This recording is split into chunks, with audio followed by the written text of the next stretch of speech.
submit a story, topic, or have any other inquiries, please email submit@skibanewsnation.com. Also, you can email Jeremiah Skiba personally at jeremiah@skibanewsnation.com. Also, email Jake personally at jake@skibanewsnation.com.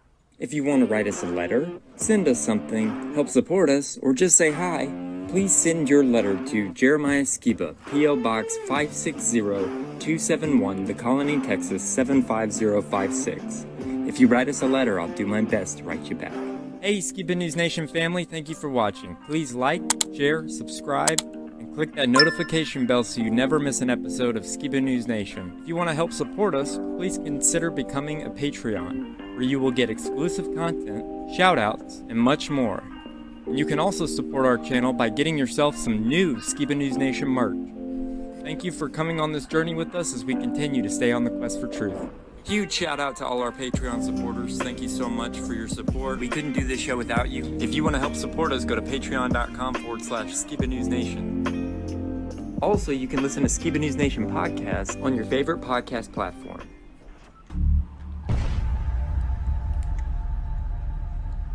What it costs. I want to know what the truth is. And I hope that people, my son, anybody, if my name comes up, whether you like me, whether you agree with me or not, at least you can respect the fact that he's on a quest for truth. He's on a quest for truth.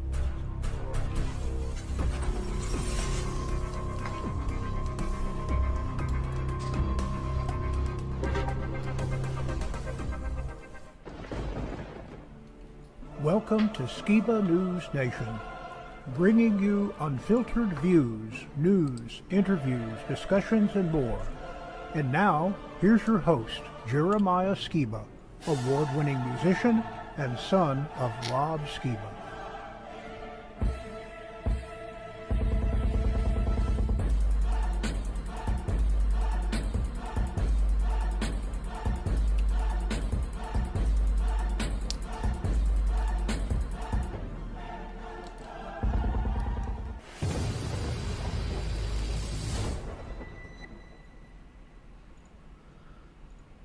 Hey Skiba News Nation family, welcome to episode 63 of Skiba News Nation, your weekly source of the latest news, controversial topics, conspiracies, forgotten history, and so much more.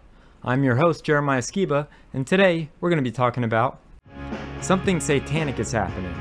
Nancy Pelosi finally admits she's a shapeshifter, proof of reptilians, direct energy weapons and patents. Mexico is building the wall to keep us out. Congress has turned into an old folks' home.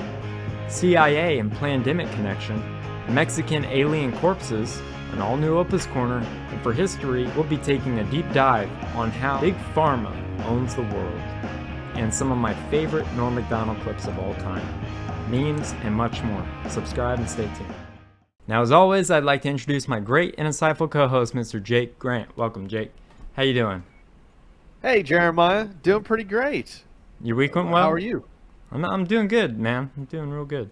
I did get something really cool in the mail today. I got these two really cool comic books, and his name is Ryan James, and follow him on Twitter at Octagon Comics. It's all one word, but that's how it's spelled in the name. But I just thought these were super cool, and he's a fellow biblical cosmologist, as we like to call it.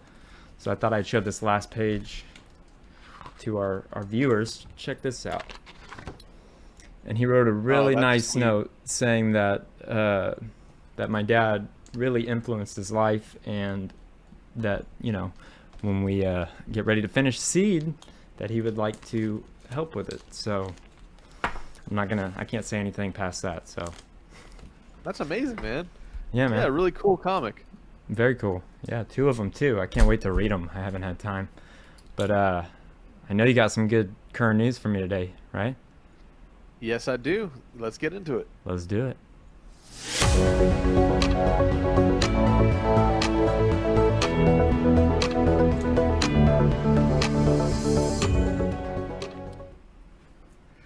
So I find it interesting, the things that happen during the fall season. We've just passed through the Feast of Trumpets, Yom Teruah, coming up to Yom Kippur and the Feast of Sukkot.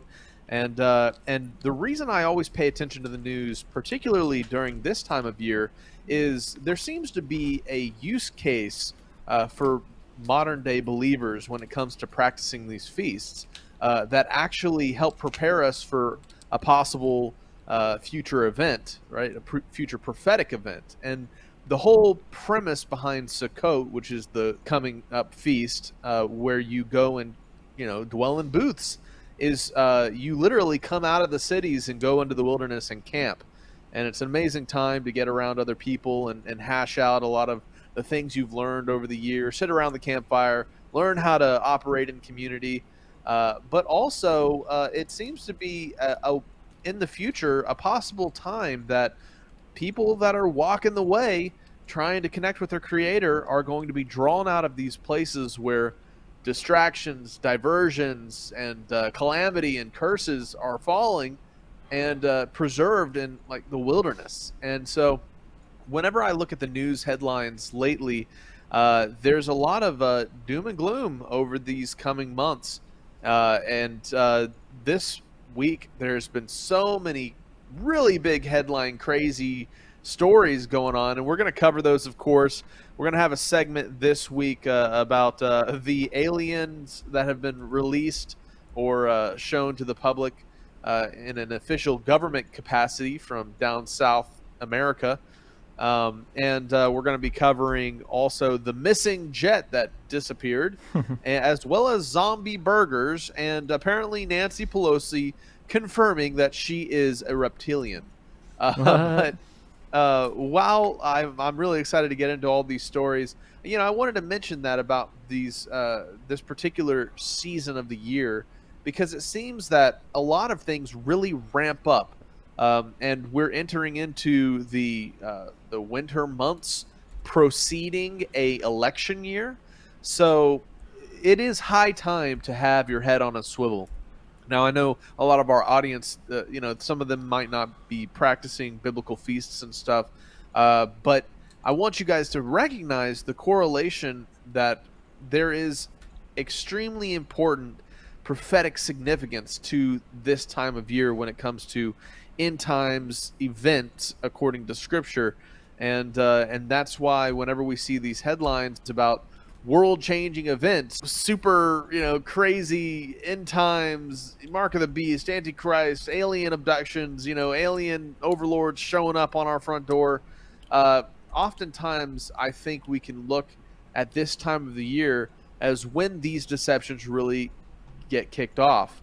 And so there's a lot of talk going around the interwebs that over the next couple months there's going to be possible false flag events.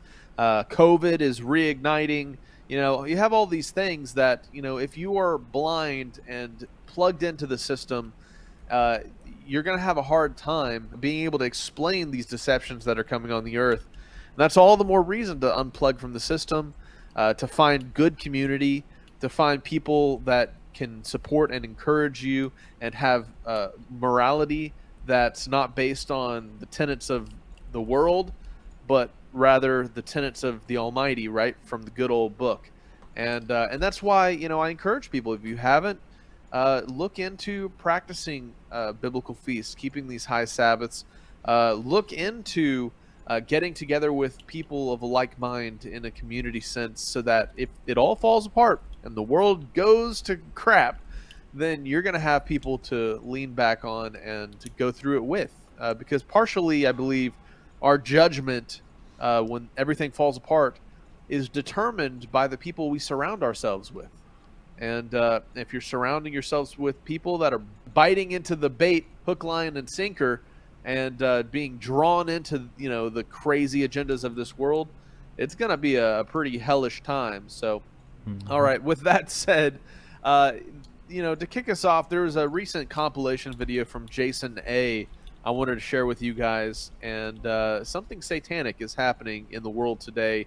Check out this clip. Well, Elon Musk is going after the entire ESG agenda in a scathing tweet after S&P revealed its scores for companies last month. Elon tweets this: "Why ESG is the devil." BlackRock is a financial giant. It's the largest investor on planet Earth with over $9 trillion in assets. That's a pile of cash equal to about 1/10 of a year's global economic activity. That means the money managers at BlackRock have a big say in how the world runs. So what he's hinting at there, and this is a really interesting debate that's just bubbling to the surface now. A lot of congressmen and women are exploring this idea of proxy services.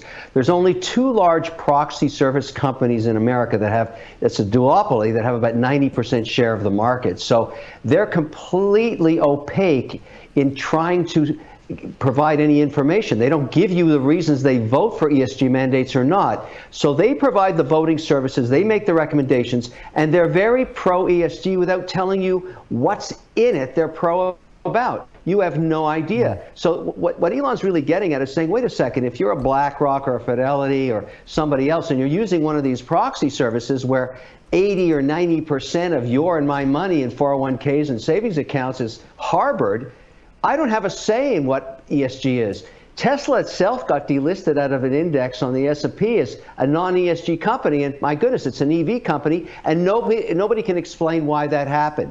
So now we have a situation where we need to shine the light on ESG, and that's making a lot of these proxy companies, the 2 big ones, very uncomfortable because they make billions in fees. They're not accountable to anybody. Here's CEO Larry Fink talking to CNBC in 2021. And I've been on your show now probably 4 times every year at the very least for 22 years as a public company, and even longer when we were private, talking about retirement. BlackRock is indeed influential. In the US, it owns at least 5% of most major companies. That gives the firm lots of voting power to determine how public businesses operate. BlackRock rose to the top of the financial system in a short span of time. But really, the commander-in-chief is Larry Fink today. The guy running BlackRock is really the president of the United States, if we look at the kind of influence he's got in every industry, Joe. And he's like, well, I kind of feel bad. I'm ashamed that all the weaponization, the word, ESG is being used and all this other stuff. And Elon tweeted about the ESG. I don't know if you remember when Elon tweeted about ESG, saying the S in ESG is satanic. Okay? So this is a part where even a Charlie Munger, who is Warren Buffett's partner, says, look, I love Larry Fink, but I'm not interested in having an emperor. It's hard to get more pro-environment than me. But like, we just don't like, we don't want basically some sort of like bizarre, like communism rebranded thing, which is like a lot of what ESG is. And to be inflicted upon corporate America without the knowledge of the actual shareholders, which is what's going on. And so I'm saying the public is being lied to by they're being lied to. Kevin, Musk even went so far as to say these big investment companies could be setting themselves up for class action lawsuits. They're pretty much running everything. Yeah. S&P 500, the number that 88% of the companies on S&P 500, 88% of them, the largest shareholder of those companies is either State Street, BlackRock, or Vanguard. Just 3 companies dominate the ETF market. BlackRock is by far the largest, with roughly a 35% market share of domestic market. The next 2 are Vanguard and State Street, both somewhere in, say, the 15 to 20% market share range. ETFs reshaped financial markets in a short amount of time. More than 80% of all assets invested over the past decade have gone to one of the big 3, according to legal scholars writing in the National Bureau of Economic Research. And then you go even deeper, which is even the crazier part, with, the education, schools. Like, the biggest union we have in America, I think it's National Education something. NEA is the largest union we have. 3 million teachers are part of that union. And you look at that, and you go deeper in that with Open Society, and who's funding it? Who's the money behind these organizations? Comes back. Soros. How do you feel about the kind of power they have right now to fight against them? Because this isn't like a billionaire can come out and say, I'm going to go up against these guys. They don't have a little bit of money. A billionaire to these guys is nothing. They got the kind of control that can make companies fire boards, they can replace CEOs, they can replace leaders if they don't like. They have their hands so much into it, where many times when people say they, the people of power, I'm kind of like, who are the people of power? Are you convinced these guys are really running the world? Experts warn that BlackRock's work with the Fed could raise conflicts of interest. What's unusual here is, right, that the topmost people at the Federal Reserve are talking with the leader of the biggest asset management firm, and that in these moments of crisis, we're just going to this firm, not necessarily all other firms. The company is now searching for new sources of yield. For example, BlackRock is pursuing real estate investments like student housing, apartments, retail, and office buildings. The firm also opened a lab in Palo Alto to explore artificial intelligence. It's even dabbling in cryptocurrency, but leadership thinks that it's little more than a footnote. You make a good case that these proxy companies have a monopoly or duopoly in the market, but the Federal Trade Commission, I don't think they've gone after them. They have, though, gone after a lot of other companies, Kevin. You've seen this. Lena Khan's at the helm. She is an acolyte of Elizabeth Warren. I think the whole FTC setup right now is a backdoor way to give the government more control over American capitalism, but I'm really eager to hear what you have to say about it. Well, that is an interesting narrative, but it's actually causing change in where money's being managed. So Soros, when you're talking ESG, that story is a completely different story. You ever heard Soros' interview with 60 Minutes where he says, I see myself as a god? Have you ever seen this interview or what he says? No. Really? He said he sees himself as a god. Oh, my God. Jamie, do you mind pulling up the quote? I think it's if you type in LA Times, Soros, God. If you type in LA Times, Soros, God, when you hear what he says, it's like the second to the last paragraph all the way to the bottom. The guy asks a question, about who he views himself as. I want to quote it properly, exactly what he says. Is there a video of him saying Yeah, 60 Minutes. There's a video as well. So if you go all the way to the bottom, go a little bit higher on the quote. Okay, right there.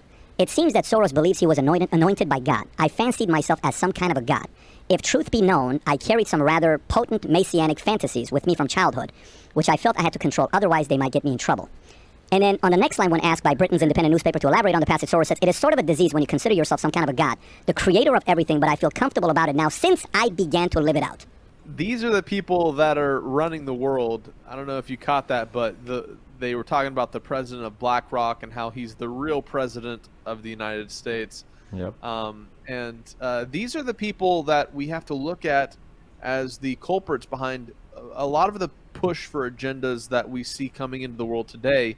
It's the big money. It's not the politicians, so to speak, but it's these people that have billions and trillionaires trying to shift and move the political landscape for their monetary benefit or for their ideological benefit.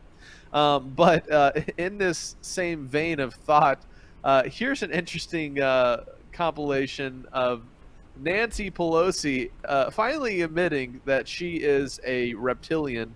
I thought it was kind of funny. I knew it. And yeah, go ahead. I knew it all along. I knew it. All right, check this one out. Of course she was going to say that, but... Poor baby. Yeah, she's really, really committed to that. It's really sad. No, I'm not a poor baby. I'm more reptilian, cold-blooded, and go in to win the election. I'm more reptilian.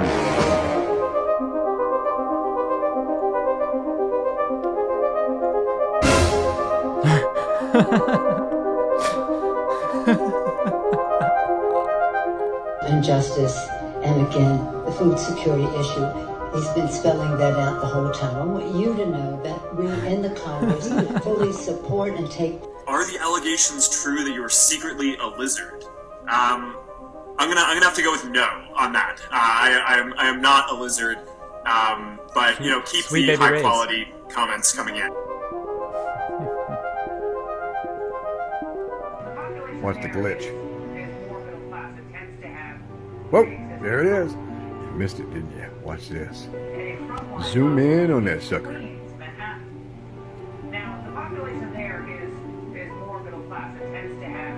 Boom, did you see it? What we have here is a reptilian shape-shifting right before our very eyes. Watch this. Boom. Look at that. There it is. Look at that. Look.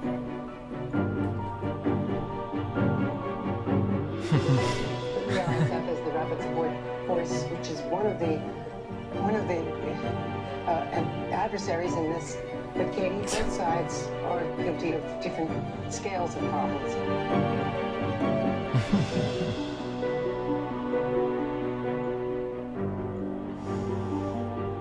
If you can for a moment about the safety, what have you learned about serious side effects? It's a frog, of man. this vaccine? Ribbit. That's weird. You guys are the first to realize that I'm really not even a human being. I was constructed in a garage in Palo Alto a very long time ago. People think that, Bill Gates and Steve Jobs, they created it. They don't even know. Oh, no. I mean, a man whose name shall remain nameless created me in his garage. Are there more of you?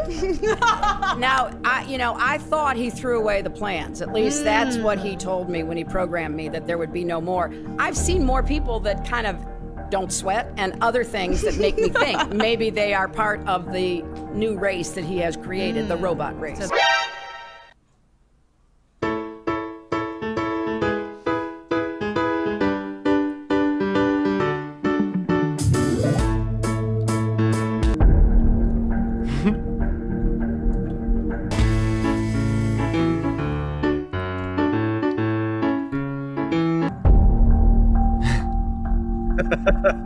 I'm more reptilian. Oh my gosh, dude. I love the Daily Caller. They have the Daily Caller shorts, and if you guys haven't checked out that channel, it's so great. That's funny. Well, in all seriousness, the reason I shared that is because, you had the dichotomy between the real people who are ruling the world and kind of this gimmicky conspiratorial, oh, it's the reptilians, whatever. But let's get to the heart of the matter, right? A reptilian or a reptile is cold-blooded. And, whenever you use that language, what does cold-blooded mean? It means you don't have any second thought for, you have no heart. Axing somebody.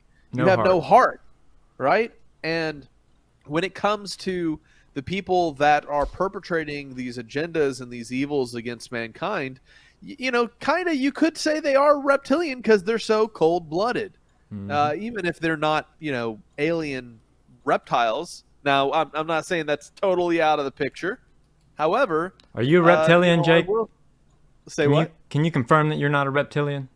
I can say that Okay. I bleed red and I have an average body temperature. My eyes don't change. And you do have a heart. You do have a heart. I do have a heart. Yes. My wife can say, he's definitely a human. I'm silicon based. What, Huppa? I'm silicon based. Silicon based. Yeah, OPA'S an android like Data. What's his name? Star Trek. Data. Data. Yeah, OPA'S are Data. What's up with the Pfizer frognet guy? Turn the freaking frogs gay. I mean, he's like. Just to debunk the video a little bit, there's this effect that happens when you're a trumpet player that it turns your neck, it collapses like your walls of your neck or whatever. And so trumpet players that are professional trumpet players have this effect where their neck blows out like a frog.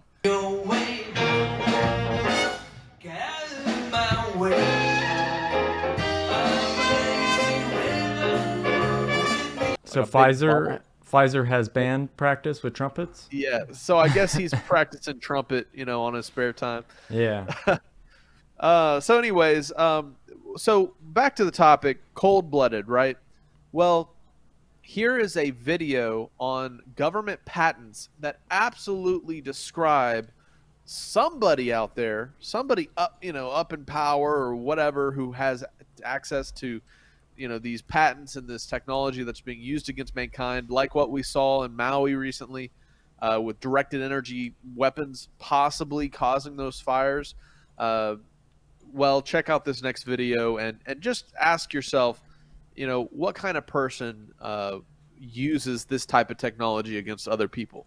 Let's talk about the rabbit hole that I fell down while researching information for our previous video. Our previous video was about how your television is literally like a patented weapon device to brainwash you, basically. And while researching that patent, I unknowingly to me at the time fell down an insane rabbit hole. It's just nuts. So we're going to talk about it. But before I go any further, you already know I have to give a disclaimer or they're going to take this video down. So this video was made strictly for entertainment purposes only. Nothing in this video should be considered factual. And let's just say the whole video is scripted. Okay, hopefully that's good enough. Now let's get into it. So on the own website, I was looking up the specific patent for our previous video, and I came across a list of all the current directed energy weapons that the is using against us without our knowledge, obviously, because like I didn't consent to any of this. Let me know if you guys did, but I highly doubt it. So I'm going to point out a few that I think are like the most worth pointing out, and then at the end of the video I'm going to include like an entire patent list of every patent that I found, and you guys can go look up, you know, the information on your own. So make sure you stick around to the end of the video, because like I promise there's so many on there that you're going to want to go look it up. All right, now let me show you what I'm talking about. So here's the list, and at the top, in that blue like bar right there at the top, it literally reads directed energy weapons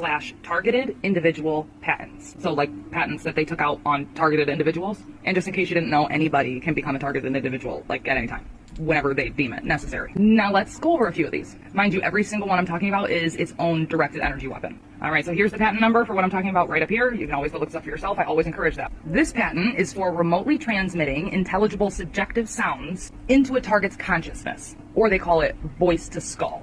I think that's cute. Love your little nicknames, bro. So basically, for those of you who don't speak government, remotely transmit subjective intelligible sound into target consciousness basically means that they're going to be able to remotely, not from anywhere near you, but from like a faraway location, be able to put a certain sound into like a specific person's brain or consciousness, like whatever person they want, whenever they want, or like a thought or whatever, and you would think it's organic. And patent number is used for subliminal manipulation of a subject's emotions via remotely directed audio waves. Or in other words, they can make you feel whatever frickin' way they want to just by manipulating some audio waves around you. This next one is really trippy, dude. So for patent number, this one is called the ventriloquist effect. And it makes a voice emanate from individuals who did not intend to release it. Or in other words, it can make you talk when you didn't mean to. Ventriloquist effect. Like, who comes up with this? Or how about this next one? Okay, for the patent number up there. This patent can control your brain state by placing engineered EMF patterns into the AC wiring of buildings. Not, dude.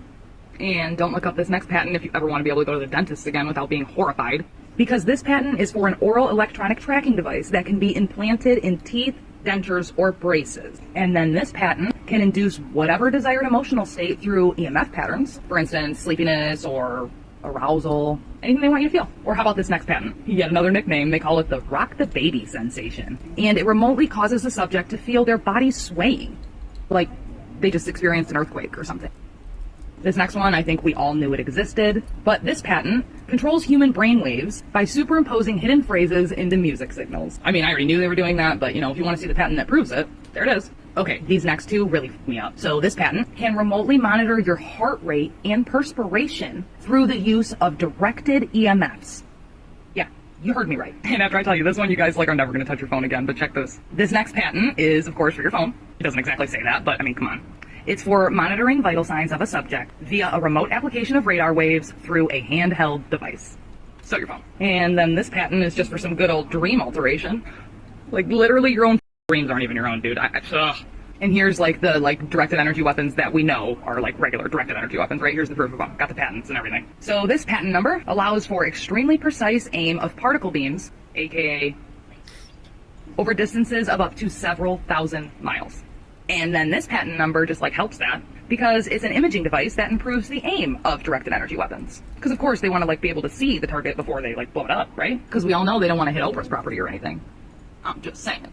At this point, that disclaimer's not going to be good enough. I swear they're going to take this shit down. Y'all are probably going to have to go to my YouTube or Facebook to watch this. Okay, but wait, listen to this next one. This helps monitor and determine undesirable behaviors in humans via wireless microphones in vehicles, personal property, and homes. So, like, this is a patent to bug my home, basically, and listen for undesirable behaviors. Well, then, I guess I should start checking my house for bugs, cuz. And then this patent is a method that helps them monitor community mood by remotely monitoring voices, text, and biometrics. So basically at any time they can just be like, how's this community feeling about me today? Are they listening to Katie too much? And then this next patent is an X-ray inspection device that can sense the presence of humans within structures, within your home. They know where you are. Again, I'm gonna ask, did anybody consent to this? I don't think so. And then you're gonna say, okay, Katie, I know, but like they're not using this stuff all the time, right? Like it's only for targeted individuals, only at some times, right? Nope. Listen to this last patent that I have for you. This patent number is for the power system, and it is to maintain the directed energy weapons in a ready state. Or in other words, so they never have to power down. Cute. Real cute. I know, it's a lot. Anyways, I promised a full list of all the patent numbers that I came across, so let me get my big head out of the way and give that to you.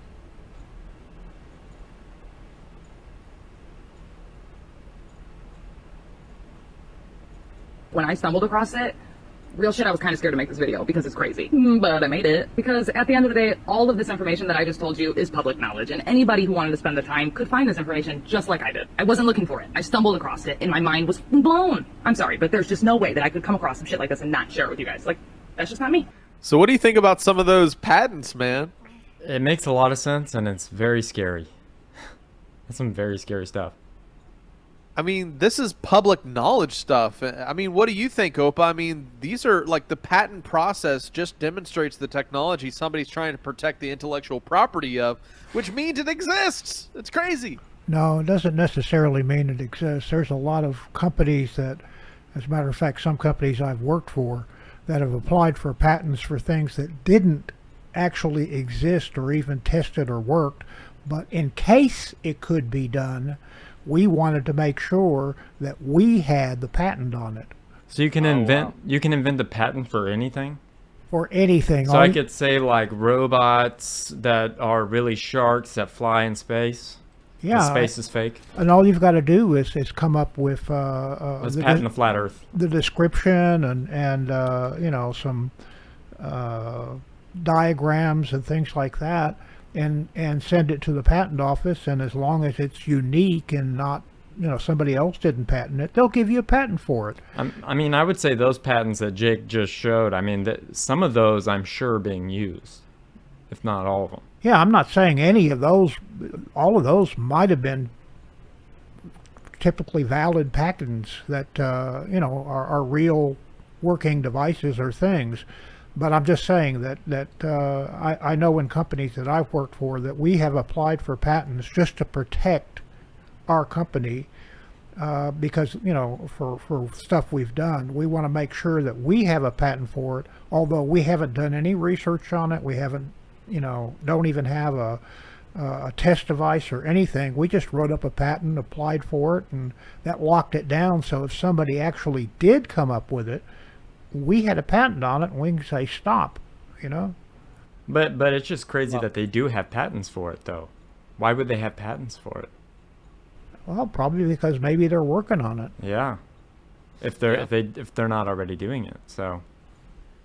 No, I mean that's really good to understand. I mean that does demystify the whole topic. You know what she was sharing. Maybe some of those things don't exist, but maybe some of them do, you know. It's very interesting.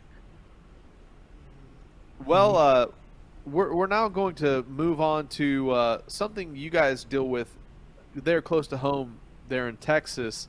The whole wall between Mexico and the U.S. And this next clip is really interesting because it puts forward the idea that perhaps the wall one day will not be there to keep Mexicans out of migrating to the U.S. illegally, but there to keep U.S. citizens from illegally leaving and entering in Mexico to escape whatever's coming to this country. So check out this next clip. Little bit of breaking news here. Mexican construction workers saying that Mexico is building the wall in order to keep Americans in America, and that all the Mexicans are fleeing back to Mexico, expecting the collapse of this country? Yikes. Trump's in jail. You can quit building the wall. Mexico is paid to build the wall. Trump was right. Why's that? Okay, so we're over here, they're going to try to go back. You're trying to go back? To Mexico. Getting ready for a collapse, you know, in the dollar. So they think a lot of people's going to start trying to go back? Yeah, so now Mexico wants to hold everybody back.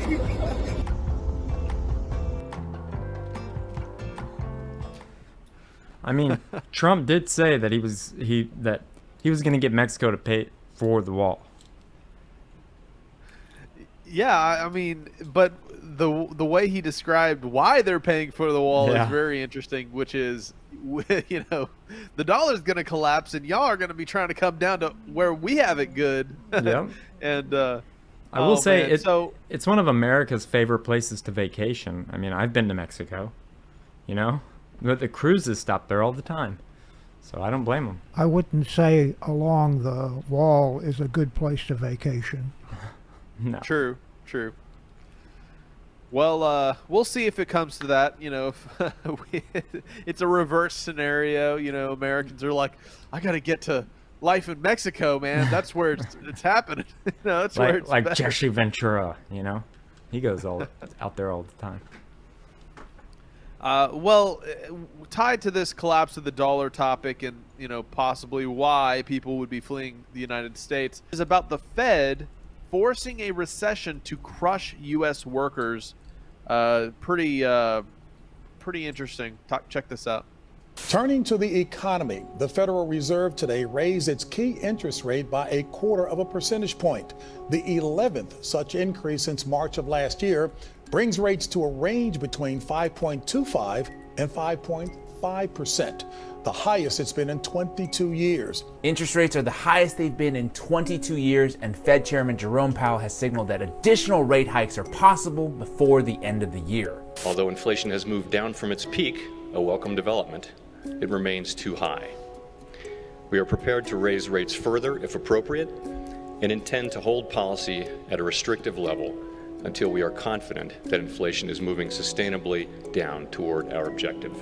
They say that rate hikes are necessary to tamp down inflation and restore price stability, but could there be something more sinister at play? Let's find out.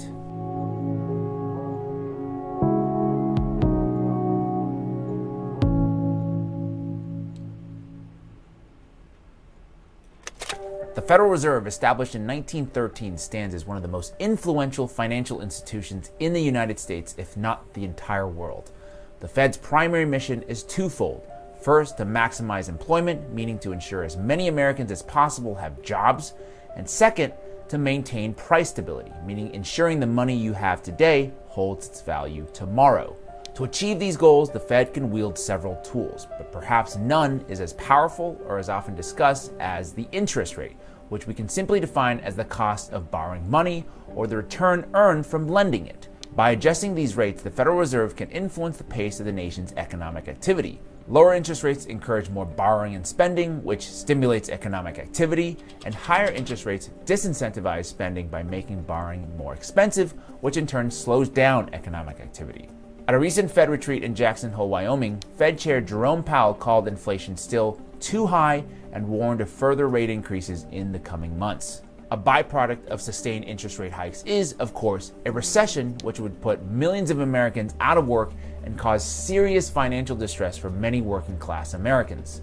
So it's natural that the Fed's decision to hike interest rates has ignited a firestorm of online conspiracies, with theories ranging from the Fed intentionally inducing a recession to favor the wealthy, to the government altering the very definition of a recession, or even the Bureau of Labor Statistics manipulating metrics like the Consumer Price Index and unemployment figures, all seemingly pointing to the end goal of bolstering monetary policies that might predominantly serve Wall Street's interests. I have to say, is it possible for our government to lie to us? 1,000%. Of course it's possible. This is Christopher Clark, an economics professor at Washington State University. Recently, I spoke with him to explore whether or not there is any credence to the idea that the Fed could be acting in nefarious ways. Meaning that instead of setting monetary policy aimed at achieving their dual mandate, the raising or sometimes lowering of interest rates could actually be serving an entirely different purpose. Workers saying, I don't want to drive into the city an hour and a half and drive home an hour and a half every day. But I also think a nice little recession will clear this. A nice little recession to get the workers back into line, and he's not the only billionaire CEO saying something to that effect. Well, it's clear that we have an inability to get the unemployment rate as high as the Fed would like. The unemployment rate is 3.5%. I think the Fed would like it to be higher. They won't publicly say they want it to be 5 or 6%. But there's a tight labor market, and because the market is so tight, they can't get the unemployment rate as high as they would like, and that's a big problem for them. They can't get the unemployment rate as high as they'd like, and it's a big problem for them. Says the billionaire CEO who would be happy if you lost your job, and who also just happens to be Jerome Powell's old boss at the Carlyle Group, one of Wall Street's largest and most influential private equity firms. Oh, and guess who's sitting across from the "a nice little recession to get the workers back into line" billionaire CEO? Yes, the same guy, CEO and co-founder of the Carlyle Group, David Rubenstein. You literally can't make this stuff up, so I don't think we can fault people for connecting these dots, pointing to the notion that the Fed seems to be setting monetary policy not on behalf of the economy as a whole, but rather on behalf of their friends on Wall Street. There's certainly something to be said about a good old boys club and, the billionaire CEO who claimed that recessions are a good thing for getting workers back in line. Or it's a good thing for the macroeconomy because it would mean workers would be less lazy, would get better productivity. That is a tiny minority position among economists. While that might be true, Rubenstein has been on record outlining the potential advantages of elevated interest rates. Quote, "The greatest fortunes are made by professional investors when things are troublesome," he said. Right now, there are a lot of complications in the market. He points to one specific sector, real estate. You're going to see some real estate that is going to be for sale at discounts to what it is today, he suggested.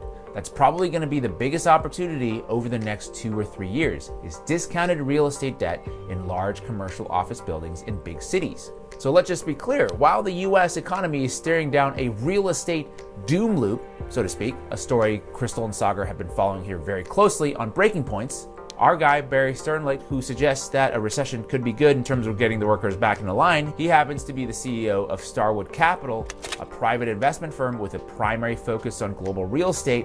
He is, I'm pretty sure, chomping at the bits. So it sure seems to me like the system is in fact rigged in favor of the capital owners and against workers and laborers. Not only that, it seems like corporations as a whole have used inflationary conditions as an excuse to raise prices in excess of inflation. According to data from the Economic Policy Institute, between 2007 and 2019, corporate profits contributed to about 13% to prices. Since the second quarter of 2020, they have instead contributed to more than a third of price growth, while labor costs have been cut in half, meaning a direct one-to-one transfer of wealth from laborers to shareholders. So it's clear the richest and most powerful have benefited immensely compared to regular Americans over the past couple of years. The question, is the Fed in on it? People have a sense of fairness. We want to think that there's a sense of fairness out there and that the system is, for all of its problems, at least everyone's got an equal chance at some level. So that didn't happen. Now, I would say specifically on Jerome Powell, he's not an academic. So we actually had some worry when Jay Powell was nominated. Now, he had extensive experience at the Fed, so we knew that. But we were a little worried. Like, this is the first time we were having someone not from our world, right? But I would say the reputation, at least, by his actions, by his rhetoric, I don't see any evidence of the Fed doing favors for the capitalist class in terms of setting rates. Professor Clark says that a common misconception is that the Fed is just one central bank, but in actuality, the Fed comprises of 12 regional reserve banks spread across major cities in the US, each serving its specific district. These regional banks operate somewhat autonomously, reflecting the economic conditions and priorities of their respective areas.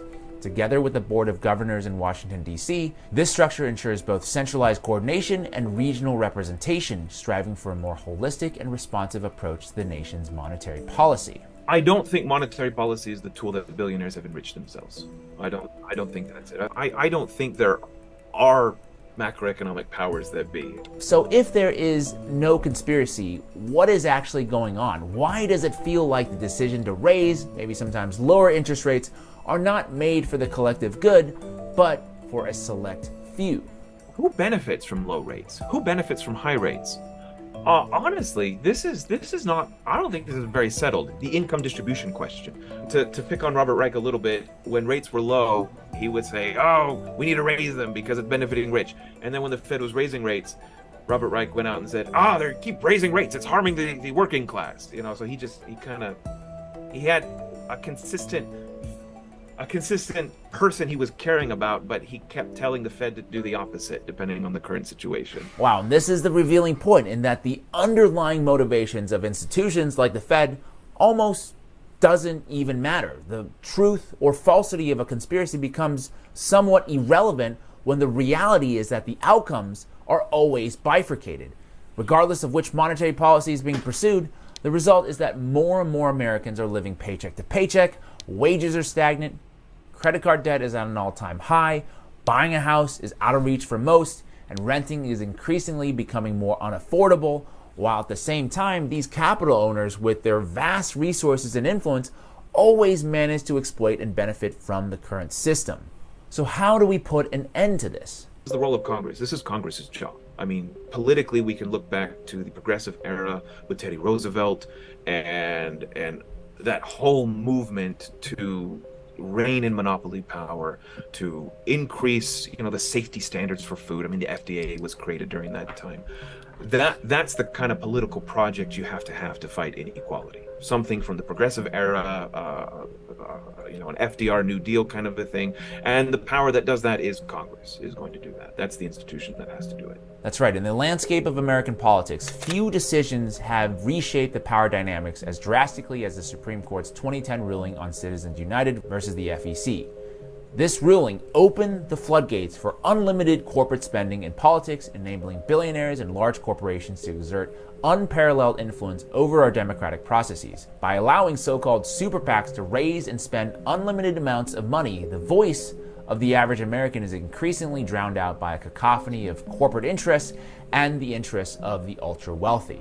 At this juncture, we absolutely need congressional legislation or a constitutional amendment to end such corrosive practices. But if you pay close attention in the run-up to 2024, you'll hear almost zero mention of this topic in mainstream media, and that is by design.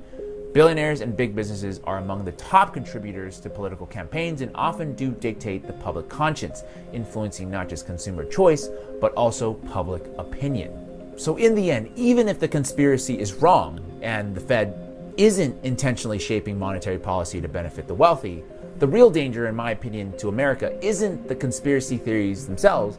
It's the growing perception that our institutions are biased towards the richest and most powerful, and how much longer these institutions can endure under such skepticism before they inevitably collapse inward. That is all for me this time. What are your thoughts about that? All right, so the last part of that video is the most important that I wanted to draw out, and it's tied to that first clip I showed from Jason A., which is who truly runs the world, right? Mm-hmm. Who truly runs this country? Now, there's that saying that the greatest trick the devil ever played was to convince the world he doesn't exist.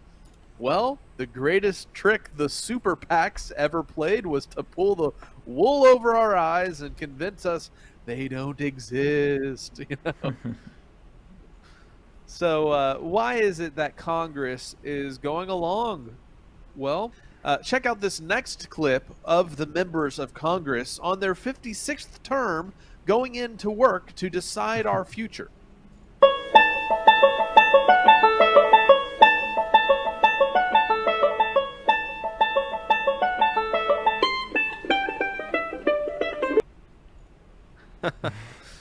Oh man, sad but true. It's not to say that we don't need the hoary-headed members of society in positions of authority making wise decisions, but whenever you look at people that are career politicians, you realize that they might not have our best interests at heart. You look at people whose net worth has increased thousands of percent compared to what they're actually being paid to work for Congress, and you realize, wow, these people are padding their pockets. They're playing the stock markets. They're making political decisions that they are benefiting from monetarily through whatever they are investing in or whatnot. And it's just, you realize that the reason these super PACs have control over our nation is because they've put into office the people who will play ball. And they've kept in office by funding election campaigns and all that with, big wads of cash, as long as these politicians blind the eyes of the public when it's important, don't talk about the important, the root of all evil, right, which is where the money's coming from. Yep. And so that's how this system operates. That's how we're not actually having an impact in the way that we think we do when we vote in a politician, because there's only so much one person can do, but it's a spider's web of politicians that are all interconnected through these super PACs and the red-blue paradigm, and that's why this is, so important for people to recognize is, okay, so this is how things like this next clip I'm about to share actually were possible, where the Fed and the CIA and the Biden administration and all these intelligence agencies are being used now for big pharmaceutical cover-ups and big pharma and conspiracies when it comes to COVID and stuff over the past 2 years. A recent interview on a public hearing from a guy named Hawley tears into the Biden administration about some cover-ups regarding the COVID topic. And pay attention to some of the things he says about how people were being painted as domestic terrorists for having a different opinion. And this is widespread for many topics. But the modus operandi, or whatever, how you say it, remains the same, whether it's COVID or whether it's a variety of other topics. So check this video out. And thank you, Mr. Chairman. Thanks to all the witnesses for being here. Mr. Schellenberger, I want to start with you, if I could. I'm so glad that you're here with us today, and you're here at a significant time. I'm looking at a piece from yesterday, I think it is, that you published. U.S. intelligence dangerously compromised, warned CIA and FBI whistleblowers. You're not the only one to report this, of course, but I was reading your report on it this morning. This is something that you have been warning about for quite some time, and the allegations stem from a whistleblower who has come forward to the House, a whistleblower from the Central Intelligence Agency. I have the letter, the relevant letter here from the House Oversight Committee. The whistleblower alleges that a CIA team was paid to change its assessment of the origins of COVID-19. Do I have that broadly correct? Is that your understanding Yes, of the report? Yeah. This is obviously a bombshell report, deeply, deeply troubling. I'm glad that the House is going to look into it. We should look into it. What caught my attention is you point out in your article on this that the government has deliberately violated the COVID Origins Act, which this body passed unanimously, which the House passed, the president signed into law. Maybe he wasn't so happy about signing it into law, but he did. It is the law of the land, and which required that all of the government's intelligence on the origins of COVID be made public.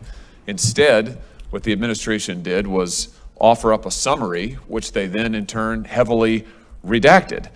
And you point out that in addition, the administration refused to report the names of scientists who fell ill at the Wuhan Institute of Virology in 2019, despite the fact they know the names. The intelligence community knows the names.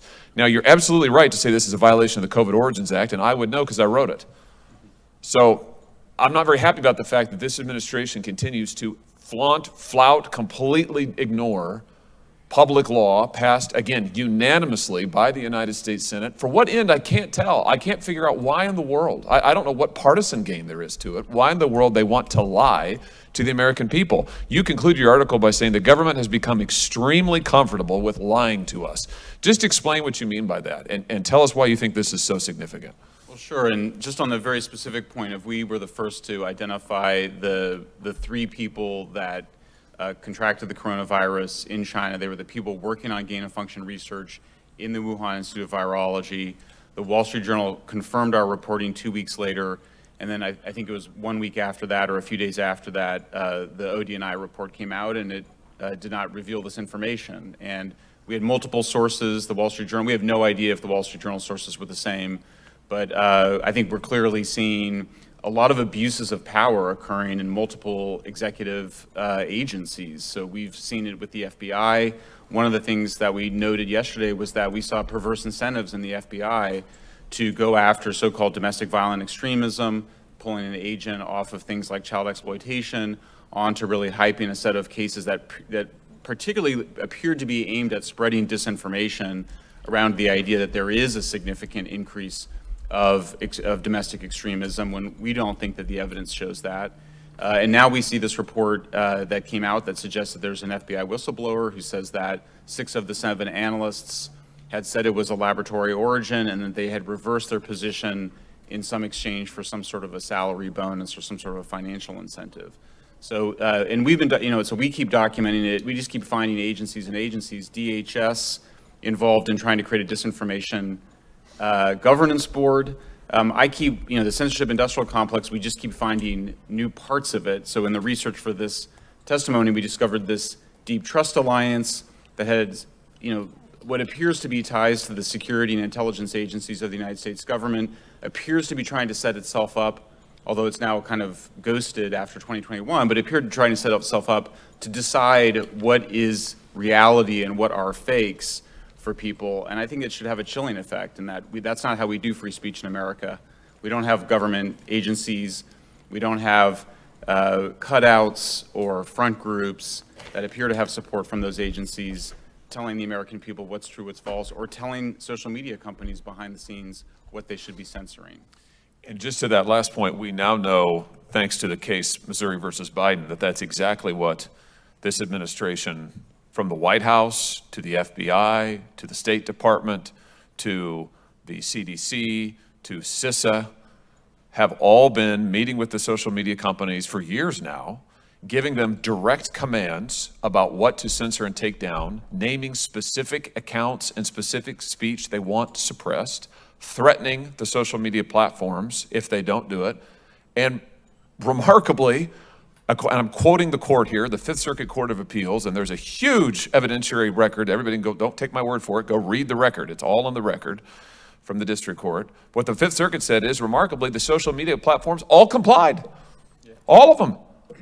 They all agreed to be tools of the United States government and to censor what they were ordered to censor, to suppress the speech they were ordered to suppress. You're a journalist.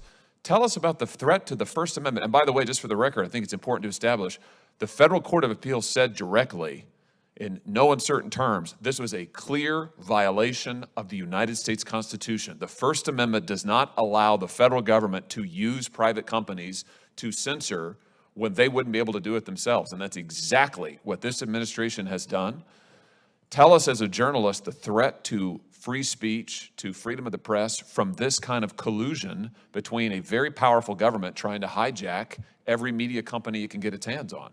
Well, sure. I mean, if you just start on the issue of the COVID, for example, public interest advocates spent a very long time trying to get requiring the pharmaceutical companies to list the side effects of their drugs in their advertisements. Here we saw a situation where people were sharing information about the side effects of the on Facebook and other social media platforms, and the White House demanding that it be taken down, Facebook complying, acknowledging that it was often true information.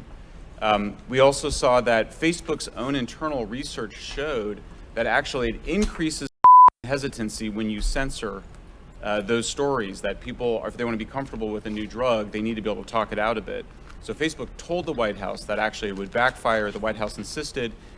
Facebook caved in because, according to the Facebook executive Nick Clegg, he said, well, we've got this other business that we need to do with the White House, which is the data flows, meaning we need the White House to help us negotiate with the Europeans to bring our data back to the United States.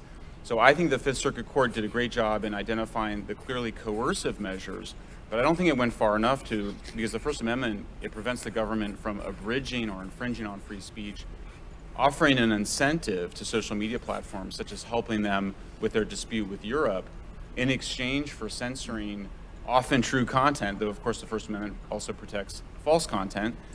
I think it's a very chilling effect. I think it's very disturbing. Anybody that cares about holding powerful entities to account should be disturbed by what we saw take place on Facebook, on Twitter, and I think we just have to remind ourselves. And what disturbs me when I hear sort of the conversation around AI coming into it sort of with a beginner mind, I hear a lot of talk about how to protect the public from harm. We have to protect the public from harm. What people are saying is that we need to censor speech, censor certain voices, censor disfavored voices because of this idea that it will cause real world harm. This is a well-documented phenomenon that psychologists have measured where over decades, people have just grossly expanded their definition of things that cause harm.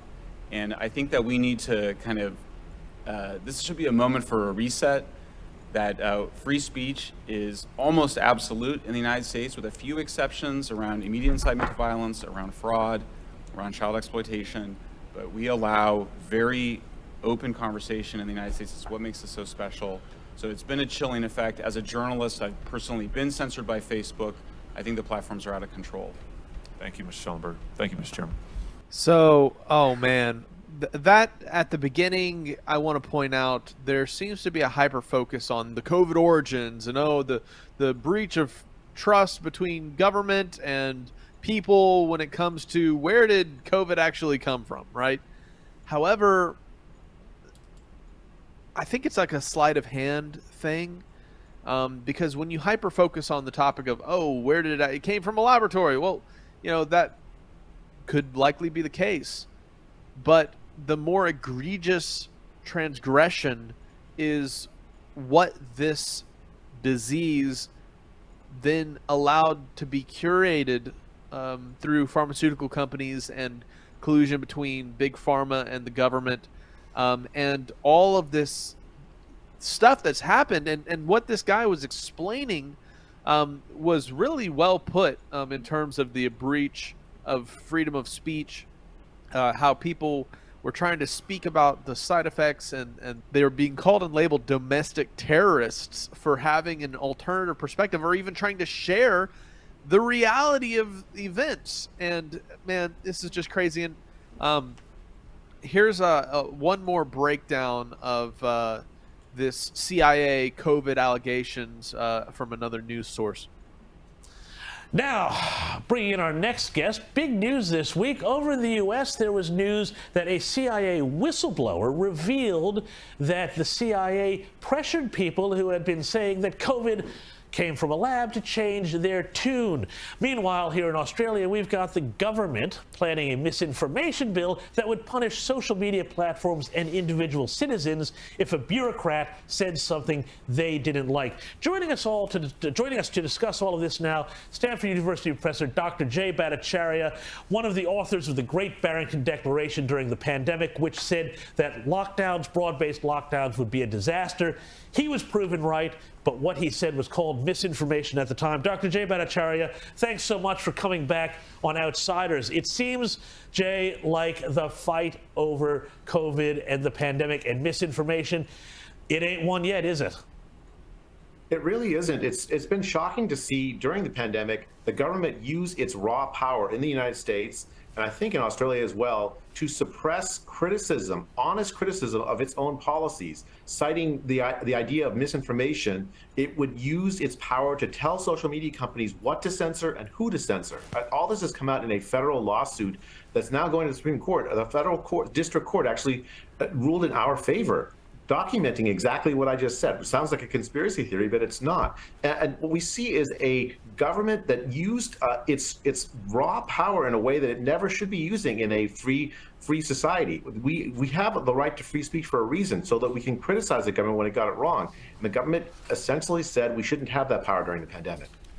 Dr. J, you've got this instance here where we've got the allegation that CIA investigators were effectively paid to find that they weren't sure where the virus had come from.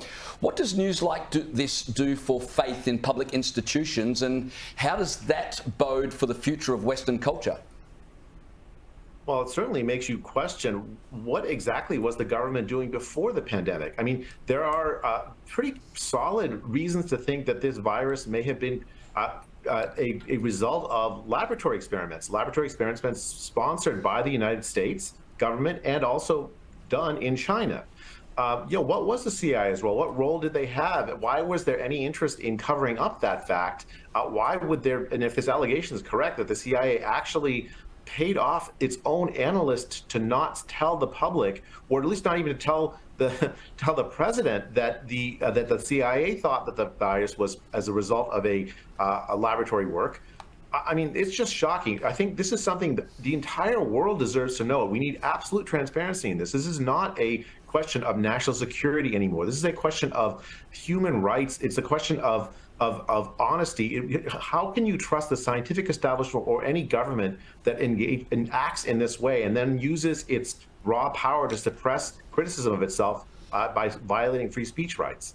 Liz. Indeed. Dr. J, can I get your thoughts on why you think that they did pay off the CIA the CIA were trying to suppress this idea that it was a lab leak. Obviously, it was a very popular theory at the time. We couldn't put any bones to the body of it, etc., and so on. But to now find out that it was suppressed, why do you think that was? Was it because they didn't want people finding out that there was US-funded gain-of-function research going on there? Was it because they didn't want people then to start asking, was this leak a mistake or not?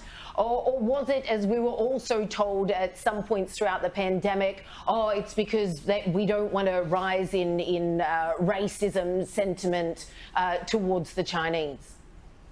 I mean, I think the first two explanations are certainly live and possible. I think the third is laughable. In what sense would you say that a story that says that the virus came out of strange cultural practices by the Chinese, that's not racist, but that it came out of this sophisticated laboratory work by the Chinese, that's racist? That made no sense. It never made sense at the time. I don't know for certain what is motivating this. I'll tell you, this kind of research has dual use, right? There could be there's both potential military uses for this and potential civilian uses for this for pandemic prevention. And if it's dual use and it resulted in a huge epidemic, a huge pandemic that we've seen, that we actually caused it, well, it's going to be very embarrassing both for any entity that sponsored it, including potentially the CIA or the U.S. government. Now, I don't know I don't have access to classified information. I can't tell you exactly what it is, but what does look like is there's a cover-up. And there's a cover-up that nobody deserves. We need to know the truth so that we can take steps so that it never happens again. And Jay, we know that from the Twitter files and the revelations that came out after Elon Musk took after Twitter, now X.com, that you were one of the people who was deliberately censored, we think probably at the behest of different government officials, by Twitter, which had a very cozy relationship with the White House, with the FBI, with all the alphabet agencies. Your Great Barrington Declaration, which predicted so much of the harm that we've seen educationally, economically, as a result of mass lockdowns, rather targeted protection, that was all proved right, but it was censored. Now, here in Australia, I want your reaction as a scientist to this idea that they're going to try and censor misinformation, or what a bureaucrat says is misinformation, finding both individuals and social media platforms. It seems to me this would be a very dangerous thing for scientific discovery. It's dangerous for science and it's dangerous for the public. I mean, I think that the key thing to remember is that government does not have a monopoly on the truth. No scientist does, no person does. And certainly having the government hold in its hands the supposed capacity to distinguish truth from untruth, and then to suppress anyone that criticizes it, is ripe for abuse. Essentially, it's saying to the government, you can suppress anyone that criticizes the government.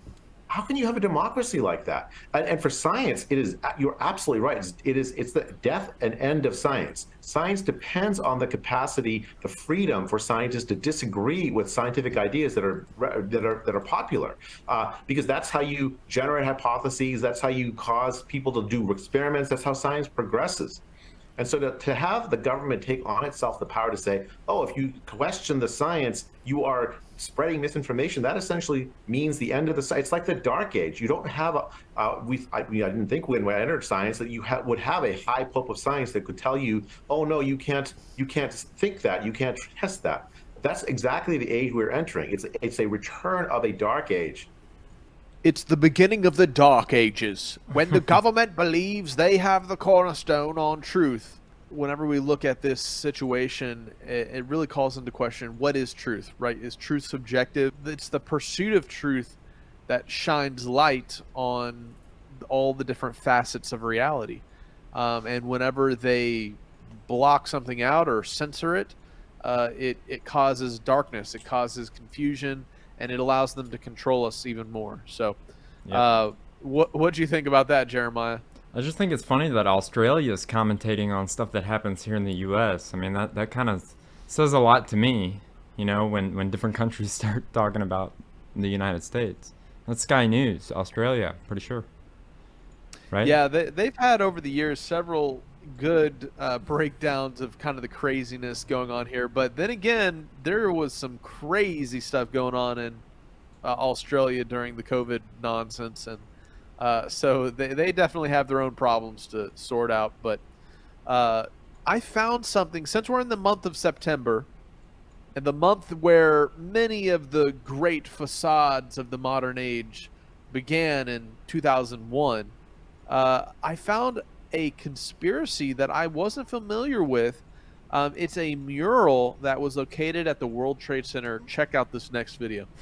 Did you know that just 2 years before 9/11, the New York Transit Authority completed a massive art installation called Oculus in the World Trade Center subway station?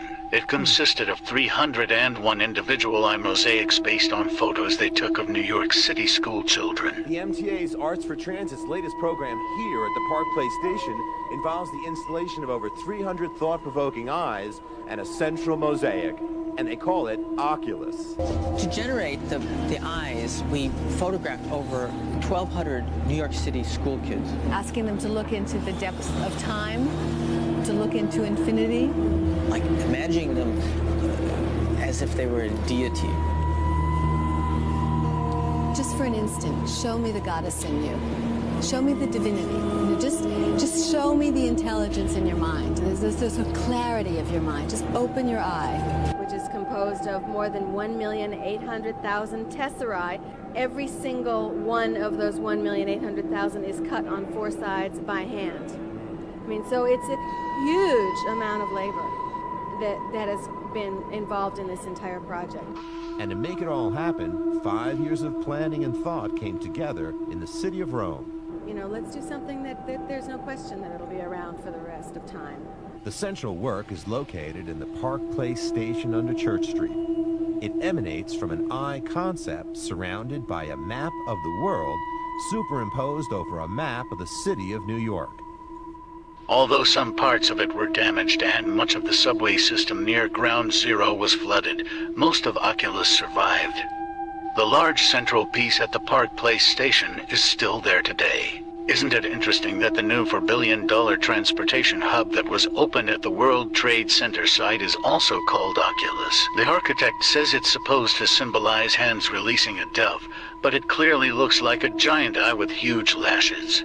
It's designed so that it's in alignment with the sun's solar angles on each September 11th, between 8:46 and 10:28 a.m., which is the time between the first plane hitting and the second tower falling.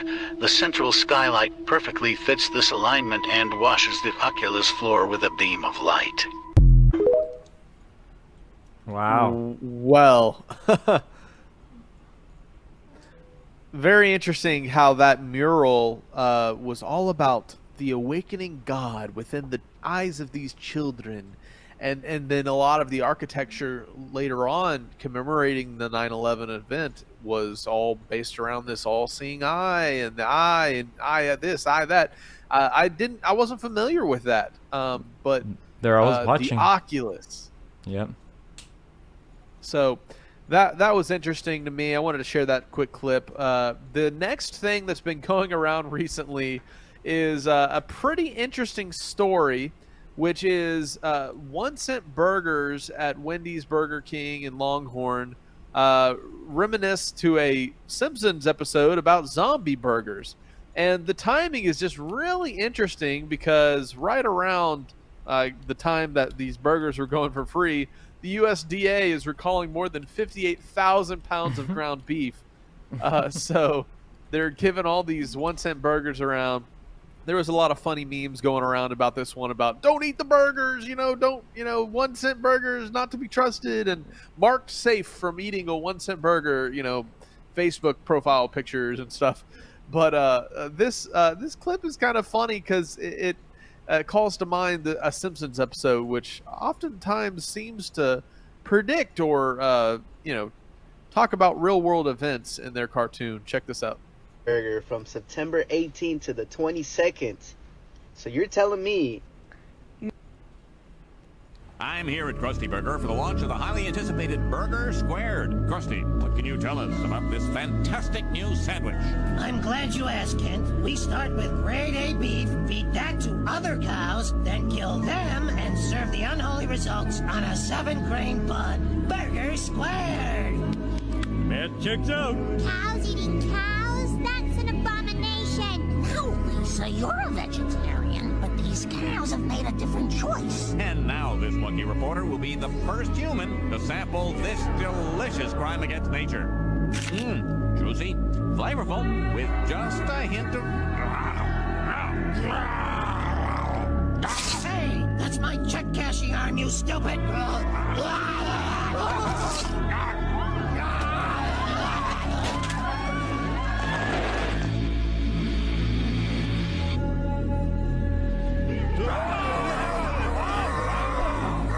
A little tip, you might want to wash me before you eat me. Thank you!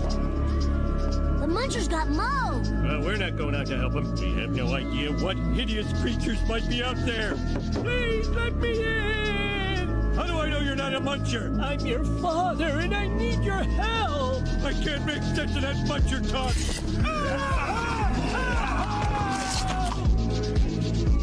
Hungry. So hungry. There's nothing to eat. Except this. There's gotta be something yummy out there.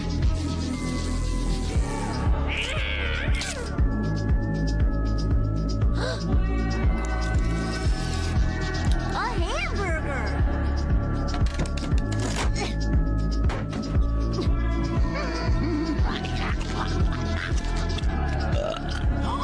Bart ate a tainted burger! I'll bash him with this book!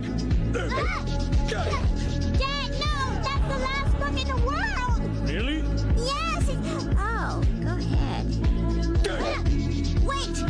The burger didn't change me! I'm not a muncher! Oh my god! If Bart could eat the burger and survive, then maybe he can yield the key to an anti-muncher vaccine. We must keep this boy safe from harm! Better call Dr. Hibbert! Well, I suppose Bart could be immune. Genetic chosen one, if you will. If so, secrets locked within his blood could be the key to saving humanity. You must get him immediately to the safe zone just outside of town. If you see my wife, tell her I love her. You mean tell her I love her, or I meaning you? I'll just high-five her.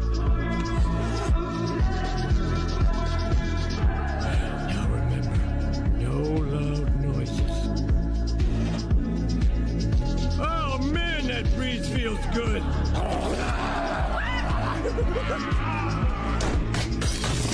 To the panic room! We don't have a panic room! To the panic room store!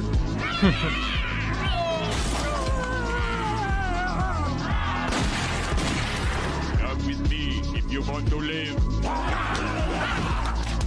Another politician who can't keep his promises. That's me. Well, they can't get any crazier.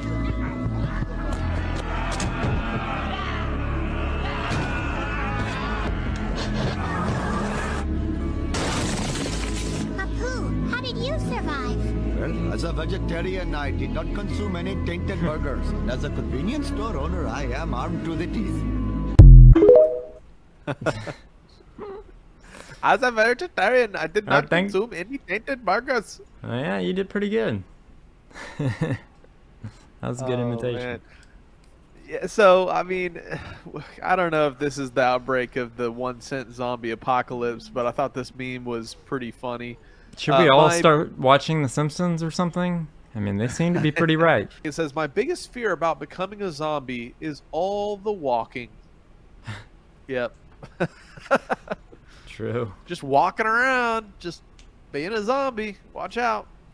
So anyways, you know, I thought that was funny. The whole, you know, food being recalled, 58,000 pounds of ground beef, while at the same time they're giving away free 1 cent burgers, basically.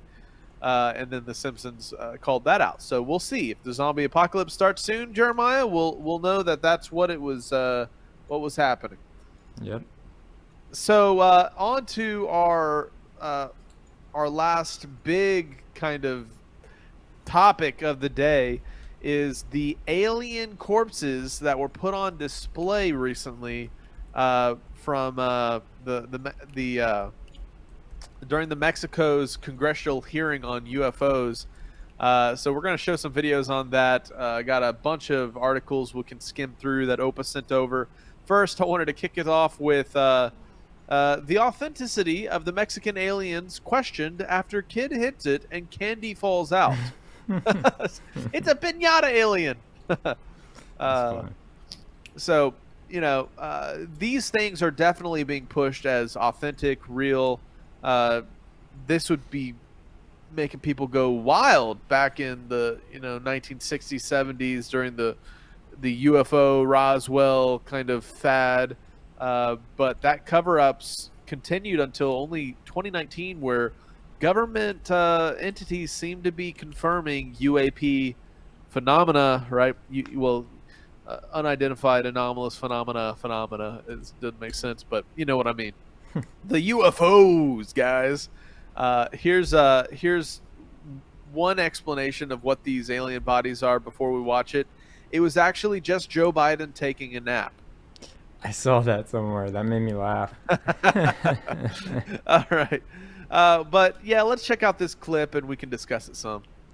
Well, tomorrow, NASA set to release the findings of a heavily anticipated report on unidentified anomalous phenomena, also known as UAPs. Now, it comes as Mexico holds its first ever hearing on UFOs, with scientists putting on display what they claim are the remains of 2 extraterrestrials. News Nation's Joe Khalil joins us live with these developments. Joe, this is some big news. Yeah, Kelly, we got big news on multiple fronts here globally on the UFO story. So let's start with NASA that you referenced off the top here. Tomorrow, the agency is going to be releasing its findings on UAPs. Because of significantly increased reports and sightings, last year NASA put together this team to study the phenomenon, figure out what's real, what we know, and what is still a mystery. And after almost a full year, we are going to finally get that report tomorrow. Now, before that, we expect NASA officials, including the head of the agency, Administrator Bill Nelson, they will be briefing reporters on their finding as well. We are going to hopefully be there, be able to ask our questions. We spoke exclusively today to UFO researcher and filmmaker James Fox about his expectations for NASA's upcoming report tomorrow. Here's what he told us. Initially, my expectations were somewhat high because of the statements that Bill Nelson's been making, head of NASA. He was making very compelling statements on the difficulty to explaining some of these unidentified aerial objects that defy physics as we understand it. You know, he acknowledged the tic-tac. He said he'd met with the pilots and that they couldn't explain what that thing was or where it came from. So then when I found out that they were not going to have access to the classified files, my expectations lowered quite significantly. So we're anticipating that. Meantime, there is this in Mexico this week. Congressional hearings focused on UAP sightings, much like we had in the U.S. Congress back in July. And this right here sort of stole the show. This is according to a prominent Mexican UFO journalist and researcher. These are 2 non-human corpses, both at least 1,000 years old, discovered in Peru back in 2017 and then fossilized. Now, look, there is a lot of skepticism here about whether these are real, whether this is legitimate. We ourselves can't verify any of this, so we are skeptical about what we're seeing here at News Nation when it comes to the origins of these things in this video. Nonetheless, these displays were a part of a legitimate Mexican congressional hearing. Ryan Graves, the former Navy pilot who actually testified before the U.S. Congress back in July, he was also there sharing his story and his experiences with UAPs, Kelly. So, I think a lot of work still having to go into whether or not these things are real. Mexico's Congress debating whether they're going to be enhancing a law that would essentially make Mexico the first country on earth to say explicitly that they believe in extraterrestrial life. So a lot happening just south of our border there, Kelly. All right, you can understand the skepticism. Joe Khalil, thank you. That looks like clay. Go ahead. It looks like a clay version of E.T. Come on. Yep. Cookie cutter.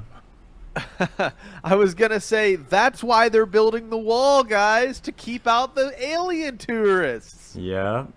They're predicting all the alien enthusiasts are going to be flooding the southern border to just go and see this ET, man. I do kind of want to see it. Oh, man. So that was interesting. I think the timing of it all is very interesting. I mean, we covered this in last week's episode.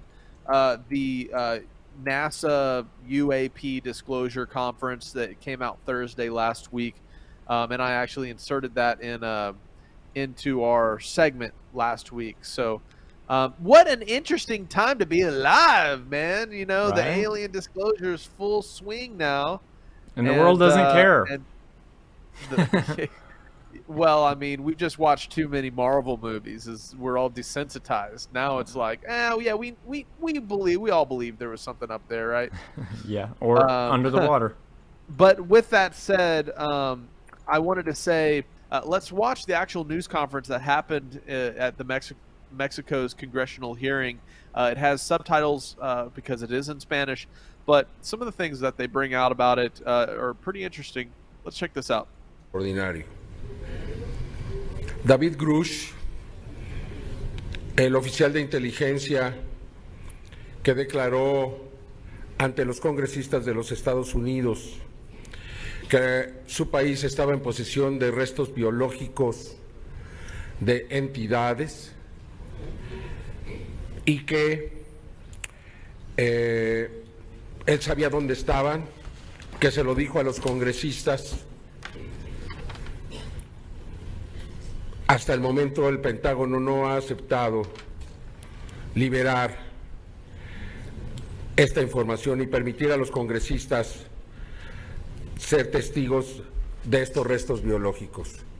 Aquí hoy vamos a presentar dos seres que fueron recuperados en Perú en una mina de diatomea. Son cuerpos desecados encontrados entre las ciudades de Palpa y de Nazca en 2017, que han sido investigados profundamente, tanto por investigadores, periodistas, como por científicos, que hoy aquí van a dar a conocer algunas de sus extraordinarias conclusiones. Quiero llamar en primer lugar al investigador Joyce Mantilla, que ha investigado este tema desde el primer momento. ¿Ya se descubrieron? Vamos a descubrir en este momento esos cuerpos que, de acuerdo a los científicos que van a declararlo aquí, son seres no humanos, que no son parte de nuestra evolución terrestre y que después de desaparecer no hay una evolución posterior. There they are.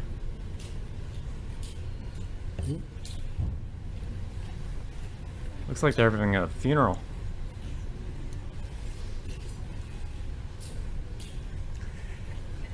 De acuerdo a la Universidad Nacional Autónoma de México, quien realizó los análisis de carbono 14, estos seres tienen alrededor de 1000 años de antigüedad.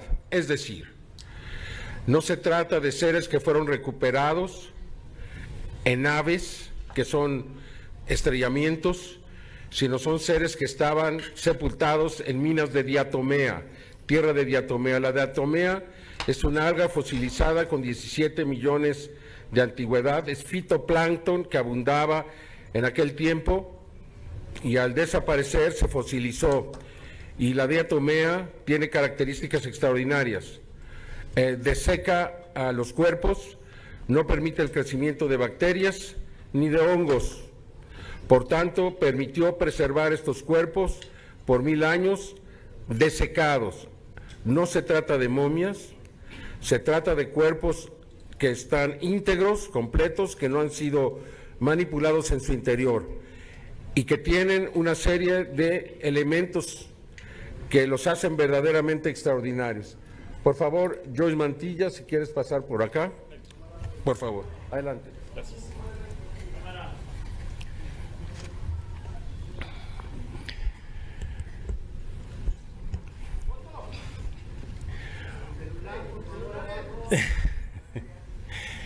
La sorpresa está por allá, el otro extremo de la sala. Sin embargo, quiero aprovechar para agradecer a esta mesa ilustre de invitados, al diputado Sergio, que nos ha traído hasta aquí. Y obviamente entiendo la posición de mis colegas, que en este momento están obviamente atraídos por la sorpresa que les hemos traído. Yo normalmente estoy en la posición de ellos. Ahora, por las circunstancias, estoy aquí. Muy buenas noches a todos ustedes, muy buenas tardes, depende del público también que nos está siguiendo a través de las redes sociales y la transmisión del Congreso. Es mucha la información. All right, so I just, since it is talked about in the mainstream, I wanted to show the actual press conference video and to hear what they are talking about. I think some things that I want to point out is I have major issues with carbon dating. The half-life of carbon has not proven to be a consistent number. And so how do we know how much carbon was actually in these entities, you know, especially if they're extraterrestrial? So how do you know that they are, you know, 1,000 years old or whatnot? So not only is carbon dating used in error in several different sciences, but there, you know, there's a lot of questions to that. I also thought it was interesting how this is tied to some of the claims of Bob Lazar, who was on Joe Rogan's podcast several times. He wrote several books. He was apparently allegedly working on UFOs, and his claims is that some of the UFOs that are held by these black budget government associations or whatever are actually founded from archaeological digs, that they found these ancient spaceships, and these are thousands of years old, and they dug them up while looking for dinosaur bones or something. And so I guess this narrative of these ancient aliens is all kind of coming together. But what timing is this, man? I mean, it's like they're pushing the gas pedal for alien disclosure, and Mexico was like, oh, we want to be the ones that say we said it first, right? Yeah, it's almost like too perfect. Too perfect. Oh, yeah. Yeah. I mean, India just landed on the dark side of the moon, so Mexico's got to have something. Crazy CGI video, man. It makes me want to look at just a few of these articles all covering the same topic. This is going mainstream, right? Last week, Mexico held its first ever congressional hearing on the subject of UFOs, where UFO enthusiast and journalist Jamie Maussan produced 2 artifacts he claimed amounted to evidence of non-human life. It went viral, fueling conspiracy theories, also ridicule.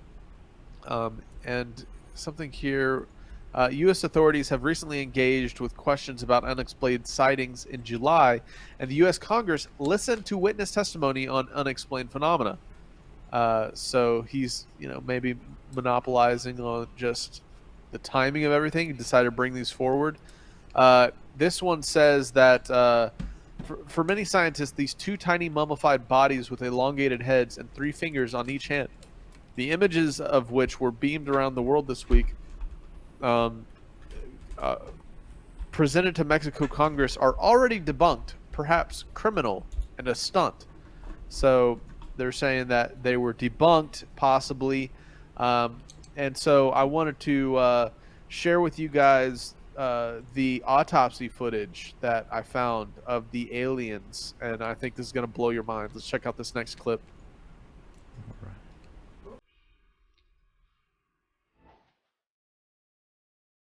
And, oh, gross, it's cutting, oh, it was cake all along. Oh my goodness. Oh my gosh, for my birthday, I need that. Oh man, well done. Somebody knows how to make some crazy cake, bro. Now this is just a joke, of course. This is somebody recreating, you know, a cake in the image of those mummified dudes, but I thought had to bring my skull out for this one. Oh yeah. Oh man. So let's see here. Described UFOologist Jamie has brought what he claims are 2 alien bodies in front of government officials, claiming the figures are not part of our evolutionary history on Earth. Apparently, forensic experts and military doctor Jose de Jesus Zalce Benitez presented scans of the figures, claiming that they would have had big eyes, big brains, and no teeth. So pretty much the little grays that we've all been pre-programmed with. They've both been involved in debunked alien reveal in 2015 and have been involved with a project produced known as promoter of pseudoscience and conspiracy theories, Gaia.com. So I thought that was interesting that these guys who brought this forward have, been proven in the past to be, trying to bring forward aliens. Mexican doctors conclude tests on alleged non-human alien corpses. Here's what they determined. Mexican doctors found no evidence of any assembly or manipulation of the skulls of the so-called non-human being remains that were presented in Mexico's congressional hearing. Seemingly proven the remains were not human-made. Okay, so now they're getting some expert opinions in here. Scientists conducted a number of tests on the two specimens, and the entire procedure is on Jamie Mawson's YouTube channel. So, oh man, that makes me want to go and look it up right now. Here's a clip of them. Okay, interesting. So monkey bones.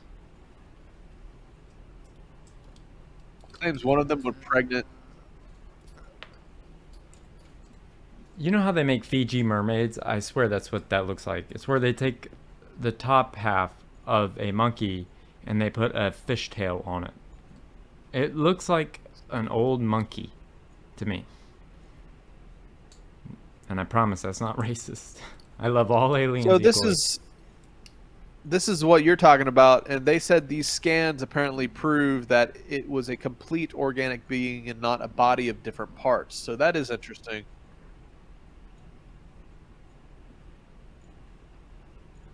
I want to know who signs their paychecks, though. Oh, look at it! Look at how he's holding it up. He's just gosh. look. He's just. Like, what if his head broke off? Legos.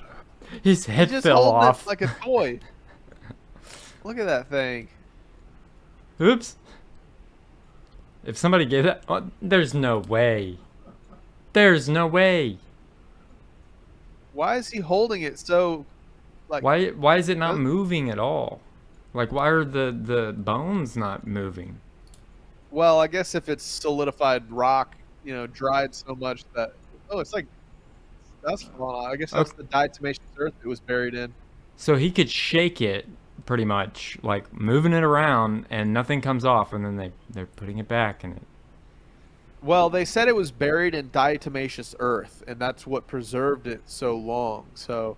If it's petrified, maybe it is more rigid and stable. But I would not be like if this was the the alien reveal specimen of the centuries. Why would you be holding it so carelessly? But I don't know. Maybe it was more sturdy than we give him credit for. Have you ever seen a skull of a capuchin monkey? A capuchin? No, no. Like one of those little monkeys. They look just like that. Oh wow. That's why I'm kind of skeptical. I mean, it looks like one of P.T. Barnum's freak show sideshow things. Yeah. Wow. Yeah, man. I think it's crazy. I mean, it's just so interesting to see all of these stories coming out here and there. It's almost too much to keep up with all the different disclosures happening. And I think partially it is a big distraction from the more important topics. But here's another quick news story, which I believe is another possible distraction, which is, check this out. So apparently we've lost an F-35 after a pilot ejects in South Carolina. The pilot was unhurt, but the fighter jet is missing. So oh my gosh. I've seen all kinds of hilarious memes of this, of it's like Hunter Biden flying the jet to China, or things like that. Here's a funny one: F-35 stealth fighter jet, $80 million. Trying to sell it on eBay. So I don't know what is with this story, but I think it's crazy. They found millions and millions of dollars. They found it. Oh, so what did you hear about that, Opa? Where did they find it? They found it in, I guess, South Carolina. I can't remember the exact... Delaware? No. It was about 80 miles from where the pilot ejected, I think is what I remember reading. Something like that. Okay, so... We need they proof, found though. it. That's good. But there's a viral video about a guy that heard it come down and crash, and it's really a very amusing video. I wish I would have sent that on to you, but I only saw that this morning.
So they have found it, but that was all over the news, and people were speculating, where did it go? So that's good to hear that they did locate that craft. And I think our last, I'm just going to screen share this. In terms of AI news, it's interesting that Warner allegedly has signed a record deal with a singer generated by artificial intelligence. So I thought that was an interesting. Kind of has a tie with Opa's Corner today, actually. So yeah, I mean, she is the first digital influencer of her kind to land a major record deal. And I'm going to have to do a little bit more homework on this. But if this is accurate, this article, AI has found its way into now becoming a licensed record deal musician. And just because it's related to this, here's a picture of somebody typing into an AI art generator of Jesus flipping tables, and maybe not using the proper grammar. What happens when you ask AI for a pic of Jesus flipping over tables? It's Jesus flipping over a table, but not in the way you would expect. Yeah. All right, man. So that's all the news for this week. All right, man. Thanks for another great current news as always. And now for a quick look at my mom's book, The Protocol that Kills. Kingsgate Media and Skiba News Nation present an exhaustive expose on government. The new amazing book, The Emotional and Disturbing True Story. Sheila Skiba. Following Rob Skiba's death, his widow, Sheila, and co-authors spent countless hours analyzing 40 days of recorded conversations, the transcripts of which appear in the book. This is an extremely well-written first-hand account of the horrors Sheila Skiba endured for the 40 days her husband was held captive in the hospital. It was hard to read and relive since I vividly remember when this was happening to this precious man. But I believe every person needs to know what was going on during the insanity of the Plandemic. Sheila Skiba, The Protocol That Kills a True Crime Story. This book shares a wealth of critical insights that will greatly aid in preventing future needless losses of life. Available on Amazon. Order now. Find more at theprotocolthatkills.com. Well, it's about that time for an all-new Opa's Corner. Take it away, Opa.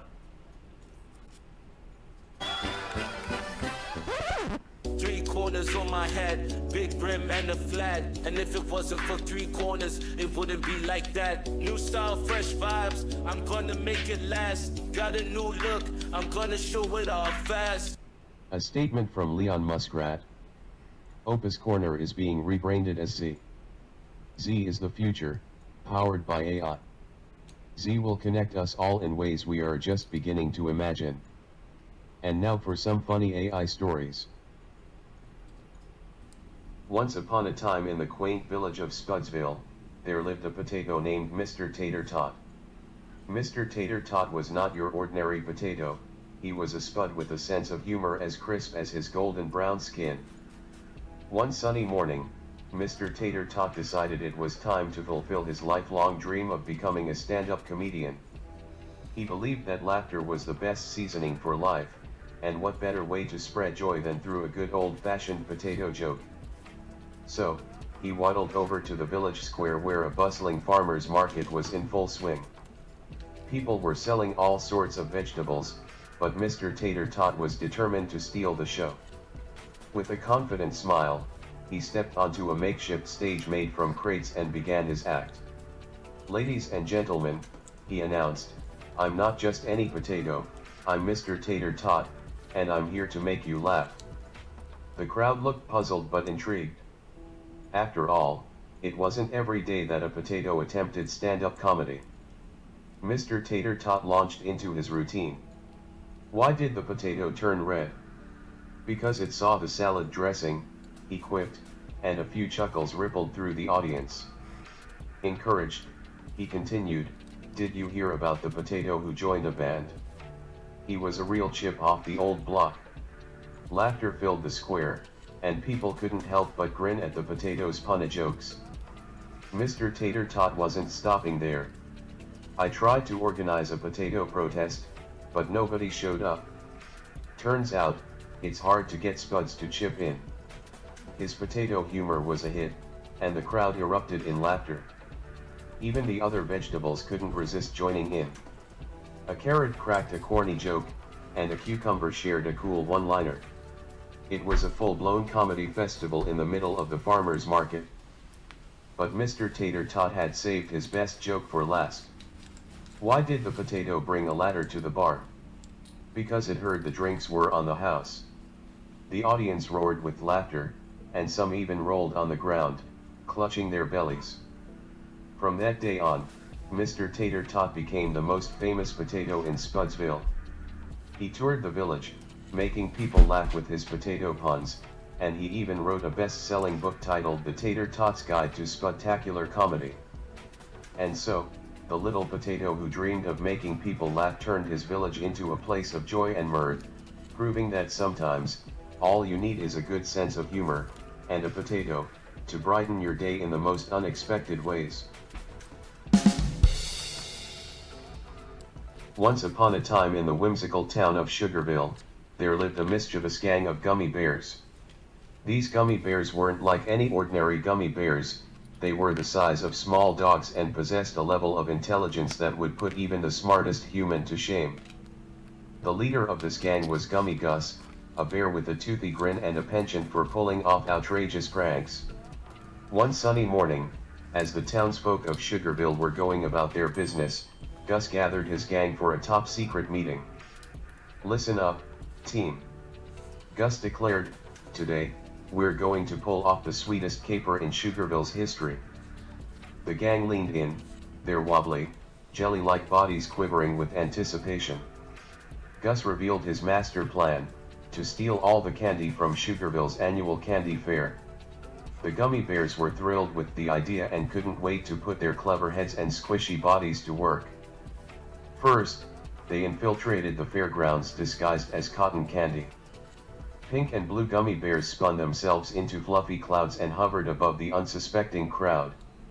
They rained down sweet showers of candy, causing everyone to scramble to catch as much as they could. Meanwhile, Gus and his gang slipped into the fair's candy storage tent. The tent was guarded by a group of lollipop-wielding security guards, but the gummy bears had a plan.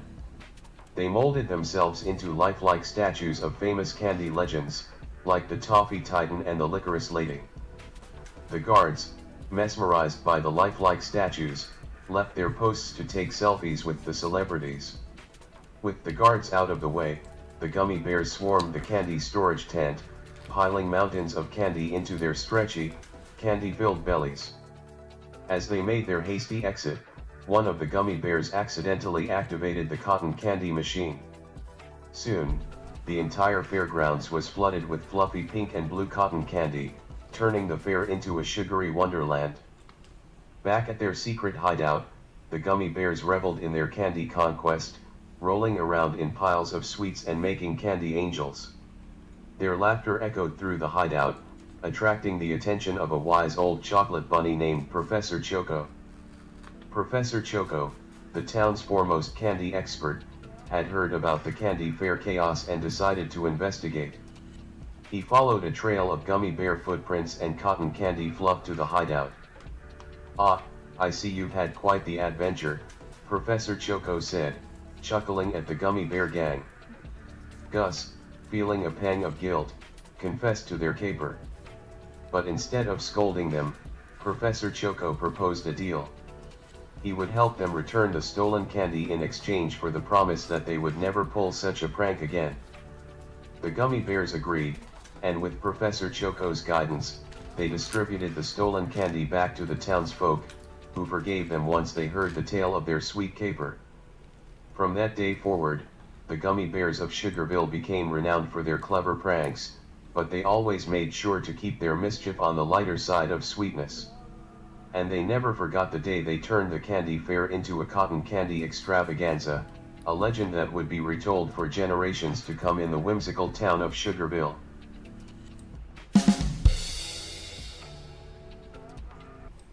And now for the yucks. All right. Enough of this Z's hangout, formerly OPA'S Corner, and AI stuff. I'm taking over again. As Ralph Cramden once said,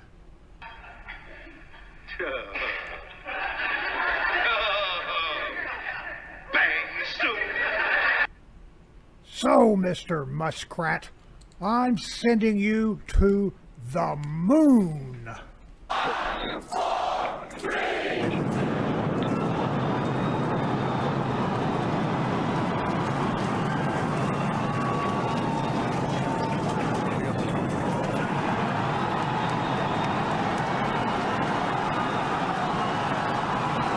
And now for the funnies.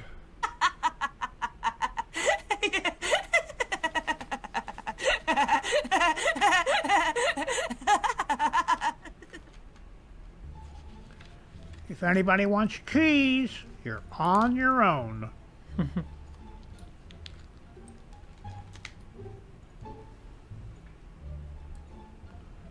You know, we've been secretly visiting them for years at Star Trek conventions, and nobody's caught on to us yet.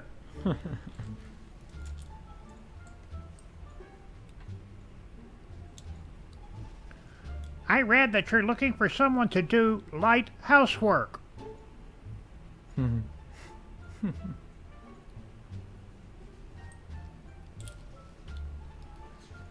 Do you have money? Yes. Buy a Corvette. Do you have money? Not for a Corvette. Blasphemy.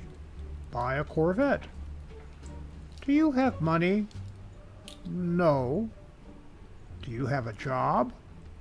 Yes. Do they pay you? Yes. Buy a Corvette. Do they pay you? No. Do you have a job? No. Do you have possessions? Yes. Sell them. Buy a Corvette. Do you have possessions? No. Do you have a soul? Yes. Sell it. Buy a Corvette.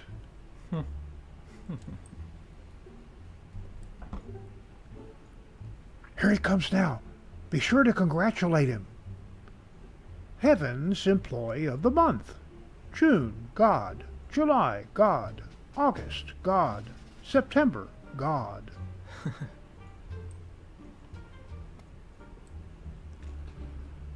I used to not like being a tuxedo cat, but now I'm proud of it. I feel the same about being a white gown cat. That's not a thing, Jessica. Stop trying to make it a thing.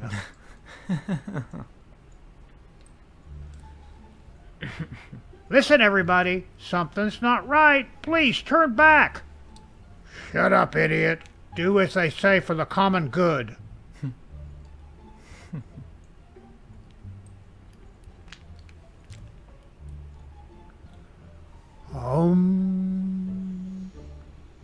That dude's got it all backwards.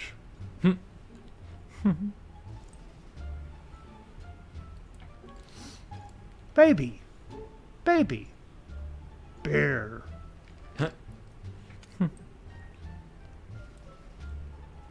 Keister Island.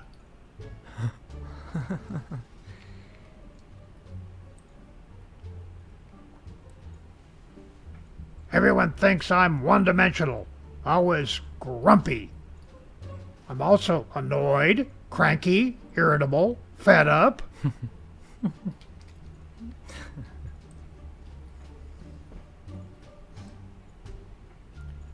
Give me a sentence with the word dandelion in it. The cheetah is faster than the lion.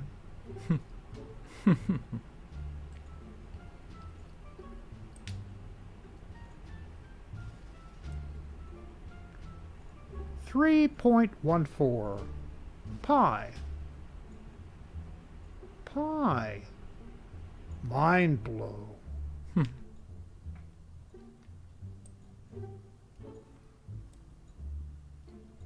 Now we'll find that varmint for sure. Red Cloud can read even the smallest trail signs.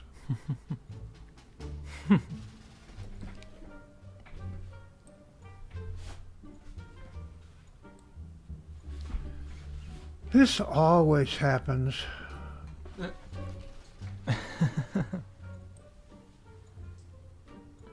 Yep.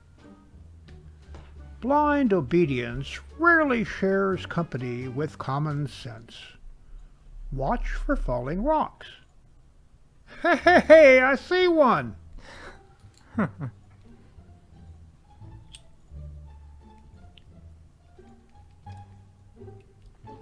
Philosophy 101. Plato, Plato, Plato, Plato, Plato, Play-Doh. Oops.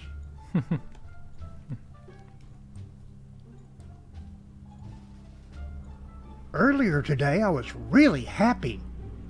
Don't care. And I was wagging my tail. Not interested. Then I knocked 2 mugs off the coffee table. Oh, tell me more about the mugs.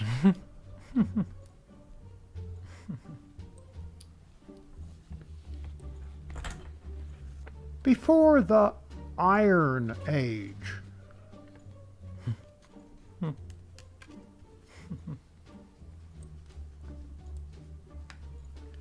Yeah, I just got back. And the wizard I mentioned, he gave me a new brain. It's on the coffee table as we speak.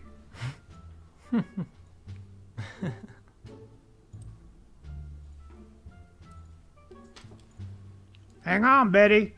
Someone's bound to see us eventually.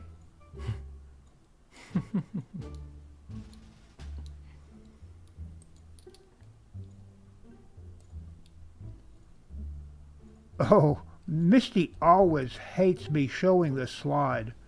It's halftime at the '88 Detroit-Chicago game when we first met.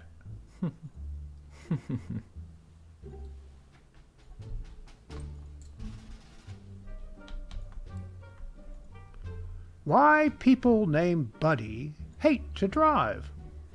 Hey, Buddy, move that thing. Watch it, Buddy.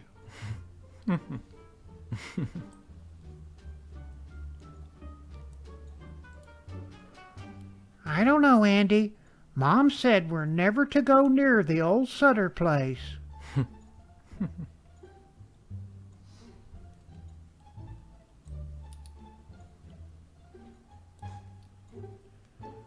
Most interesting, ma'am. You've identified the defendant as the one you saw running from the scene. I take it, then, that you're unaware that my client is a walking stick.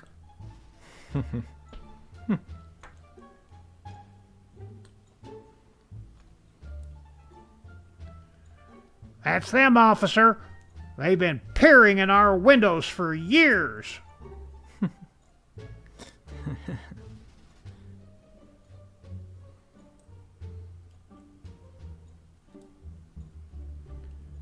If you don't think you can make it into work tomorrow, give me a call.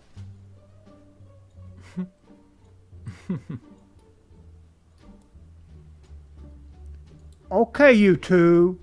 Problem solved. Scratching post.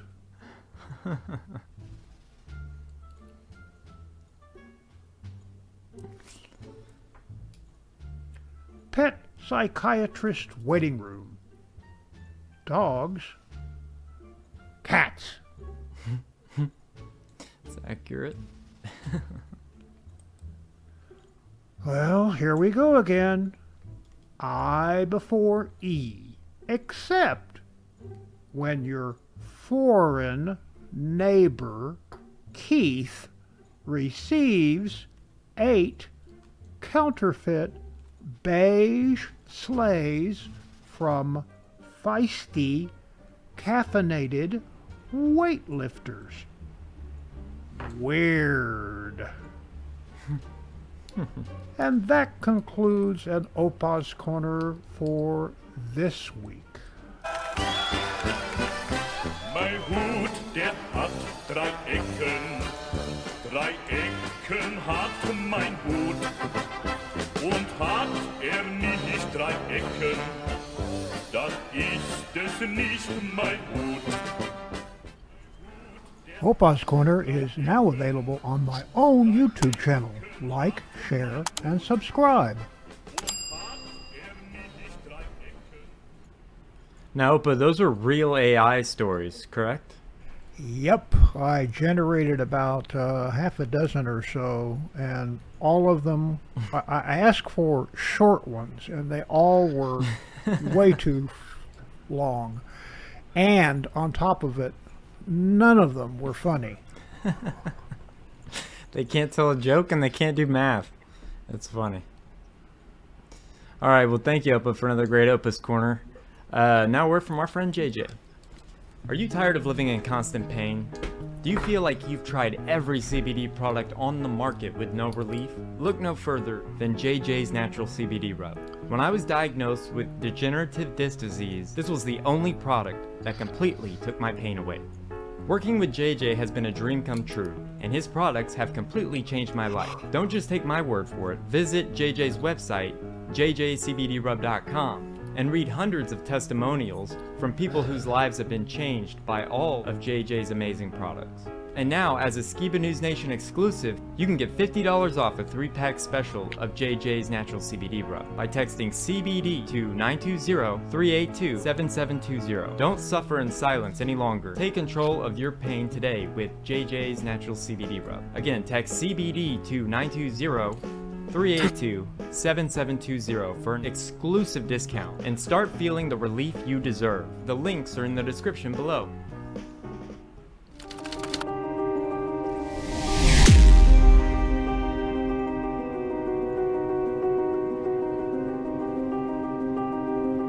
So today we're going to be talking about how Big Pharma took over the world. Let me give you a little preview of what we're going to be discussing further. So let's play that first clip.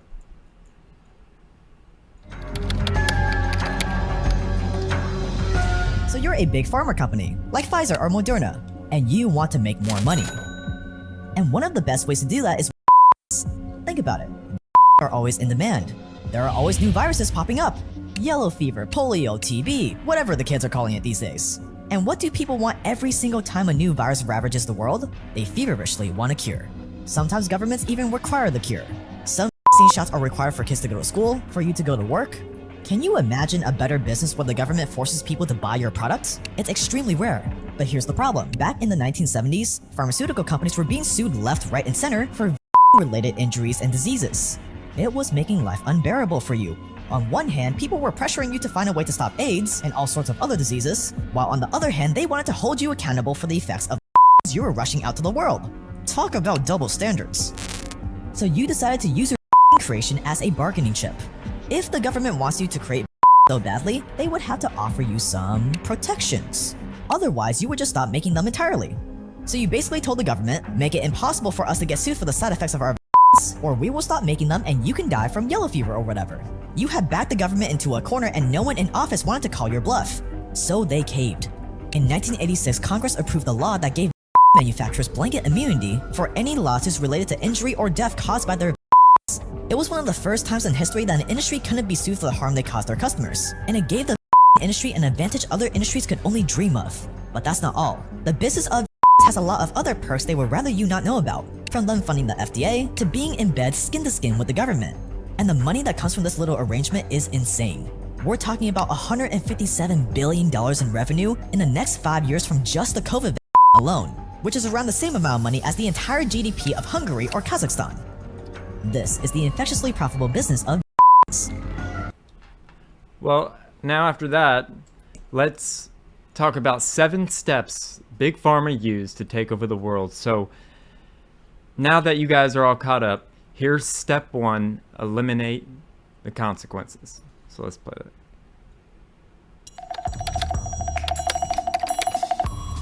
Step 1, eliminate the consequences. In 2005, the law that gave Big Pharma immunity from getting sued over their was rewritten as the Public Readiness and Emergency Preparedness Act, or PrEP Act.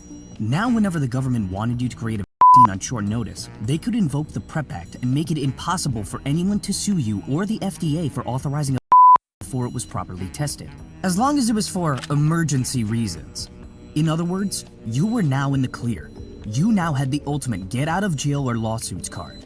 So when the government came knocking asking for a COVID in less than a year, you told them to reinvoke the PrEP Act or forget about it. And in February 2020, they did just that. 1 month before announcing the new expedited vaccine creation plan, the PrEP Act was put into effect again. This time round, the protection will last until 2024, which means until 2024, no one can sue you for any of the side effects your causes. Typically, a lot of work goes into creating a There's years of research, development, animal testing, human testing, clinical trials, FDA approval, and more to go through. In most cases, take years, decades to create and test properly. Before COVID, the fastest ever developed was for mumps, and even that took 4 years. But for COVID, it was made in less than a year, and leaving you free to move on to step 2. So it's crazy. Little recap. In 2020, Congress re-invoked the PrEP Act that will remain active until 2024, which gives Big Pharma immunity from being sued. That's crazy. And I think that's sick and crazy. I mean, I've never heard of anything like that. And then Congress literally passed to re-invoke a bill that is giving these companies permission to use us as guinea pigs. We are now an experiment as a human species. So let's get into step 2. Step 2. Control the regulators. Now that you've gotten the government to take away any of the pesky legal consequences, you have to deal with your next problem, the FDA. The FDA is supposed to regulate the pharmaceutical industry. The more of a pain in the butt they are on you, the less of your products they approve, which means the less money you make. Lucky for you, the FDA is made up of humans, and it just so happens that today, nearly half of the FDA's entire budget comes from, guess who? The same big pharma companies they're supposed to be regulating. Definitely no conflict of interest there. It was never supposed to be this way though. The plan was always to have tax money fund the FDA so it can be completely unbiased. But around the same time you decided to boycott making until Congress took away the consequences, Congress was also under major pressure from AIDS activists. They thought the FDA was taking too long to approve possible cures because they were underfunded. So in response, Congress made it legal for pharmaceutical companies to pay the FDA annual fees based on how many of its drugs the FDA approved. And if that's not enough, 75% of the FDA's drug review budget comes from pharmaceutical companies too. The more medications the FDA approves, the more money it gets from pharmaceutical companies. Again, definitely not a conflict of interests. So not only does the FDA need your money to function, it needs your money to be able to decide whether or not drugs can go to market, which is great for you. And guess what? The PrEP Act also gave the FDA immunity for being sued for accepting emergency and the happened to be approved in record times. It's a win-win. The FDA makes money and you make money. Most recently, the FDA approved COVID boosters that haven't even been tested on humans yet, only mice. Your relationship with the FDA is like putting drug lords in charge of funding the police. It's honestly pretty genius if you ask me. But that's not all. Because get this, the only other organization that could possibly hold you accountable for your actions is mainstream media. The guys the whole world listens to. And guess what? They're in your pocket too. So the FDA is supposed to work for us. I had always assumed that, stupidly, because the FDA is owned by these big pharma companies. I mean, up to this point, what are your thoughts, Jake? Yeah, I mean, this all checks out. I mean, whenever the people who are put into place to protect you from poisons are being funded by the people who can profit from selling you poisons, there's a big red flag there for sure. Any thoughts, Opa? Yeah, I think it's always a big club. It sure is, yeah. So let's expose a little bit more evilness with step 3, control the media.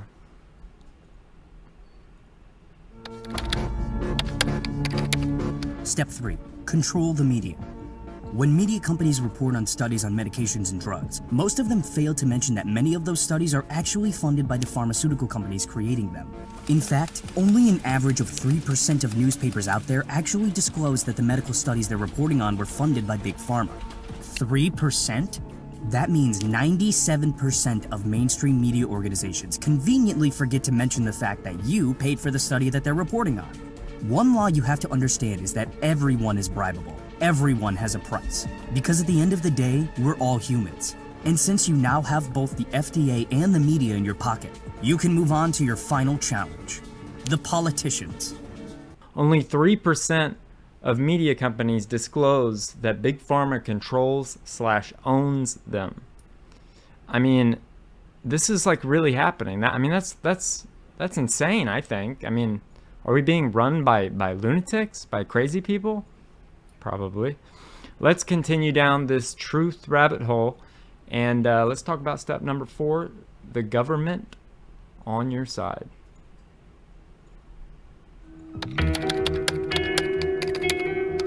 Step 4, get the government on your side. The PrEP Act has done a lot for you over the years, but it didn't just come about one day out of the blue. Oh no, getting Congress to pass laws that benefit your company has taken years of hard work in the form of lobbying, also known as legal bribing. Let's say there's a bill coming that will allow businesses to force their employees to get. It would make sense for pharmaceutical companies to get as many Congress members to vote for the bill to pass so they can make more money. So they have their lobbyists take Congress members out to expensive dinners and other such favors in hopes that they'll return the favor by voting for the bill. Every year, you and other pharmaceutical companies spend millions of dollars on lobbying Congress members. In 2021, Pfizer spent over $10 million on lobbying, and it's paid off. So far, the government has spent almost $4 trillion on COVID relief, and a lot of that has gone to funding research, paying for and buying tests and other COVID products you manufacture. A measly $10 million in exchange for a chunk of that $4 trillion? That's a pretty good return on investment. For context, $4 trillion is almost as much as Germany's entire GDP, and Germany has the 4th highest GDP in the world. But just lobbying isn't always enough to get Congress to see things your way. No matter how much you spend on trying to convince Congress to open doors for you, these guys still don't have any skin in the game. Congress members don't lose any money by not supporting you, so you need to fix that. And you do that by getting these Congress members financially involved. You need to get them to buy your company's stocks. That way, the well-being of their wealth is directly tied to how well your company is doing. At the height of COVID, at least 75 Congress members and lawmakers traded in stocks of companies involved in creating COVID treatments and tests. Most of these Congress members have hundreds of thousands of dollars invested in pharmaceutical companies like yourself. They have real skin in the game. They have a tangible reason to vote in your favor. They may say that their investments don't influence them, or that they have no idea what their investment managers did with their money. But you know the truth. You know how easy it is for them to profit in the name of saving lives. And save lives they did. Take ex-Representative Chris Collins as an example. He sat on the Energy and Commerce Committee, but also invested in 2 companies that manufacture medical devices. Coincidentally, he co-sponsored a bill that would remove taxes from medical devices. But I'm sure that's just a coincidence. With the Congress members out of the way, now all you have to do is get your market. I mean, this is total mob mentality. I mean, what are your thoughts, Jake? What do you think about all this so far? Yeah, when you say mob mentality, I think that's a good description, because where did the Italian mob of like the 70s and 80s go, right? The guys who would run around New York and LA and they were the mobsters. Well, they just put on a different suit and tie, and their family is, you know, a little bit more intricate in terms of, you know, anybody can now be a mobster if you have enough money. Yep. And if you have enough to pay somebody off, then you can kind of get this machine cogged together that operates in your favor. And so that's the modern mob that we're dealing with, which is just an organized, it's not criminal, because we literally have created loopholes in our legal system so that they can operate under the guise of public servants, but they're actually just swindling humankind of their health and their wealth. And that's what I think. And it's so sick because the reason why no lawyer will take my mom's case about them killing my dad, they are so scared because of the immunity that they get. They are so scared to like stand up and be a man, and it's just and OPA has actually seen the real mob back in the 70s, right? Yep. When you used to work, I mean, what did the mob do to threaten people? Well, this was in New York. I was working at one of our customers, and while I was there was a couple of big burly guys come knock on the door, walked on in. The guy who owned the company that or a little company, but he owned it, and so he wrote a check and gave it to him, and I said, "What's that for?" And he said, "Well," and when they left, they put a mark on the door. And so I said, "What was that all about? Why did they put a mark on your door?" And they said, "Well, that tells them that I've paid up, that you have protection. That's protection money, right?" And that's basically what they're doing here. I mean, they are protected, and that's just over the line for me. I mean, let's keep going and learn step number 5, because it gets crazy.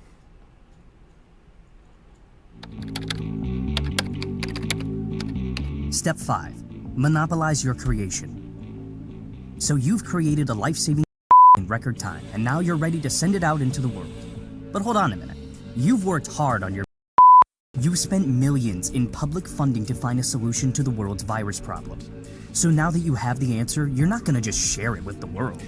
Sure, publicly funded organizations paid you more than $100 billion to invent the but that doesn't mean they can suddenly expect you not to make money from your creation. That's ridiculous. Sure, you didn't pay for any of the work that went into it, but it's still definitely yours. And you're not about to let all those other pharma companies get a cut of your pie. Oh no. See, you could have gone the same way as the guy who invented insulin. He saw how effective insulin was in saving the lives of people with diabetes and sold the patent for just $1. He wanted to give people a chance to live. He wasn't in it for the money. But that's just not you. So instead, you patent your special recipes and effectively monopolize the market. Since no one else knows how to make it, everyone has to buy their from you. And since they have no choice but to buy from you, you get to make as expensive as you like. It's estimated the top 3 producers today are overcharging for their COVID by as much as $41 billion above production costs. So while one dose of your only costs around $6.75 to produce, you sell them for more than $23 a pop. That's more than a 300% markup. You're making 3 times your money on that's supposed to save millions of lives and was created using public funding. But that's not all, because there's always a way around patents and stealing intellectual property, especially if you're desperate to save people from dying. So you have to go one step further. So it's all about the love of money, which is the root of all evil. They don't care about us. They don't care about us. They patent some shitty hokey pokey to make billions and kill millions or billions, and that's okay for them. I don't know what kind of a psychopath is okay with killing millions or billions of people, killing anybody. But you know what? That's just my opinion, and the court would say otherwise. So, okay, well, it's time for step 6.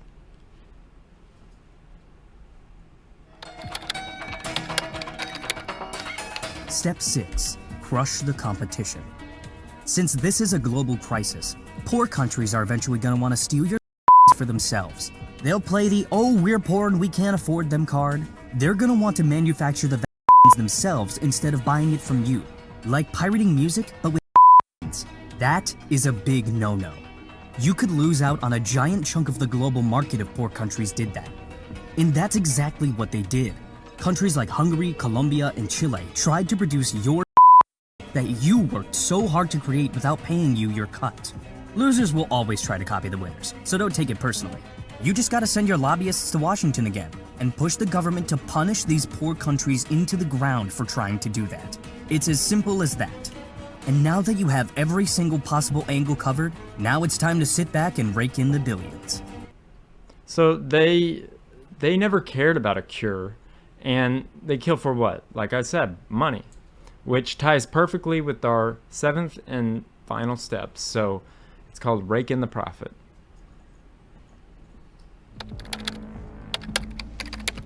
Step 7. Rake in the profit.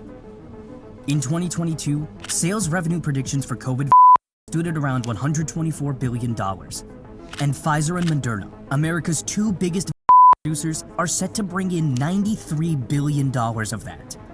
Just 2 big pharma companies monopolize 75% of the total revenue produced by COVID globally. The 2 of them together made about as much money as the entire GDP of a country like Slovakia, which comes out to around $65,000 every minute. That's someone's entire yearly salary in just 60 seconds. And since the start of COVID, Pfizer's annual revenue has doubled.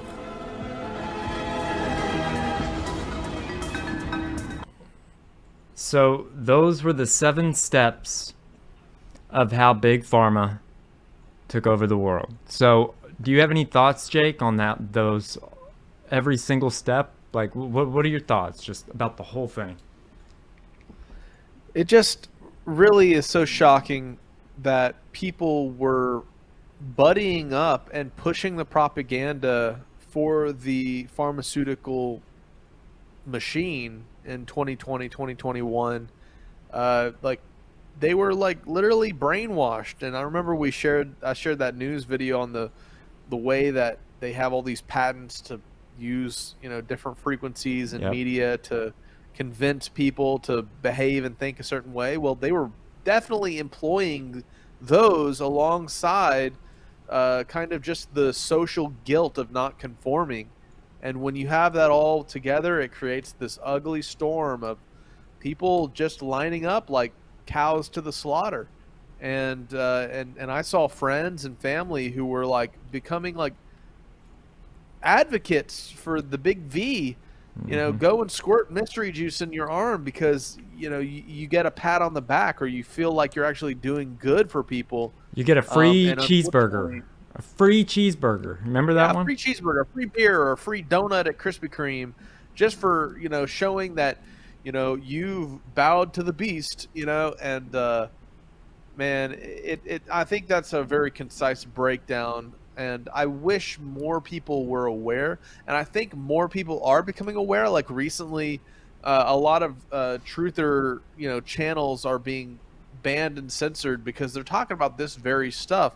And whenever you look at why people are being banned and censored, it's because of the same reason that they're getting these emergency use authorizations passed through Congress. And they got their hands in the pockets of... They got their hands in the pockets of the people that decide what gets to go out into the interwebs to warn people. And that's why we've been censored on our channel sharing this type of stuff over the past, you know, year or two. Like whenever anybody speaks on what they're doing and how it's nefarious, guess what? They disappear because there's no money to be made for the, you know... So it's just like all together, man. I think it's so important for people to understand and wrap their mind around how the system works. And I think you did it really, you know, that segment really does that well. Well, I mean, I'd rather be demonetized or whatever if the ad is going to be Pfizer. If they're going to be pushing these, you know, things that kill. I just don't understand how that's just okay in today's society. Like, nobody asks questions, and I feel like people are finally starting to ask questions, but for some people it's too late, and I pray for those people, but, you know, it's a terrible thing what they've been doing. And they'll continue to do it as long as they're able to get away with it. So we need to put a stop to it, and all of us truth seekers, I mean, we got to stick together, and yeah. So... now, after all that depressing stuff, it's time to laugh a little. And so here's a couple of my favorite Norm Macdonald jokes. So check this out.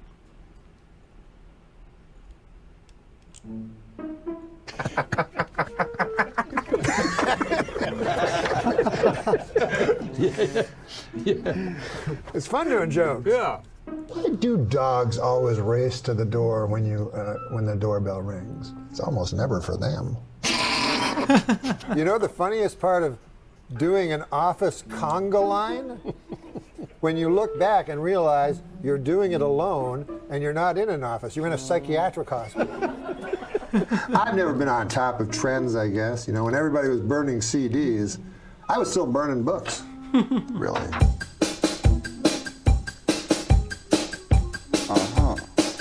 I'd like to take this moment to say I endorse podiums. That's a product I can stand behind.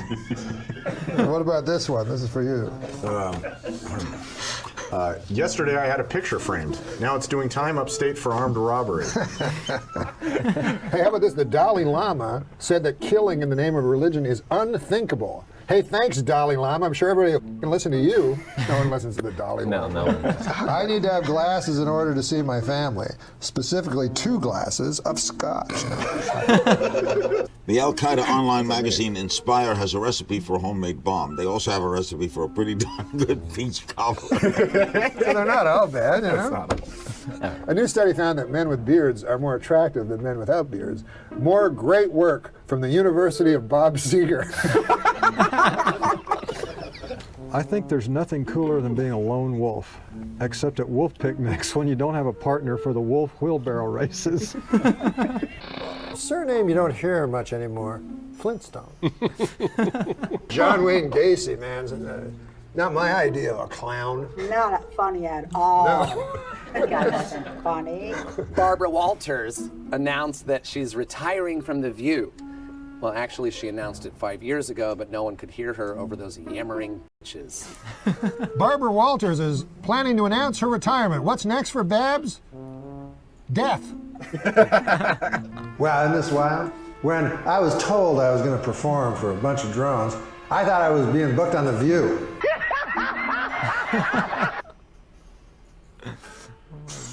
You ever read a book?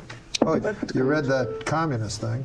Yeah, I read the Marxist manifesto. Who was the better man? Okay. Dr. Martin Luther King? Stalin.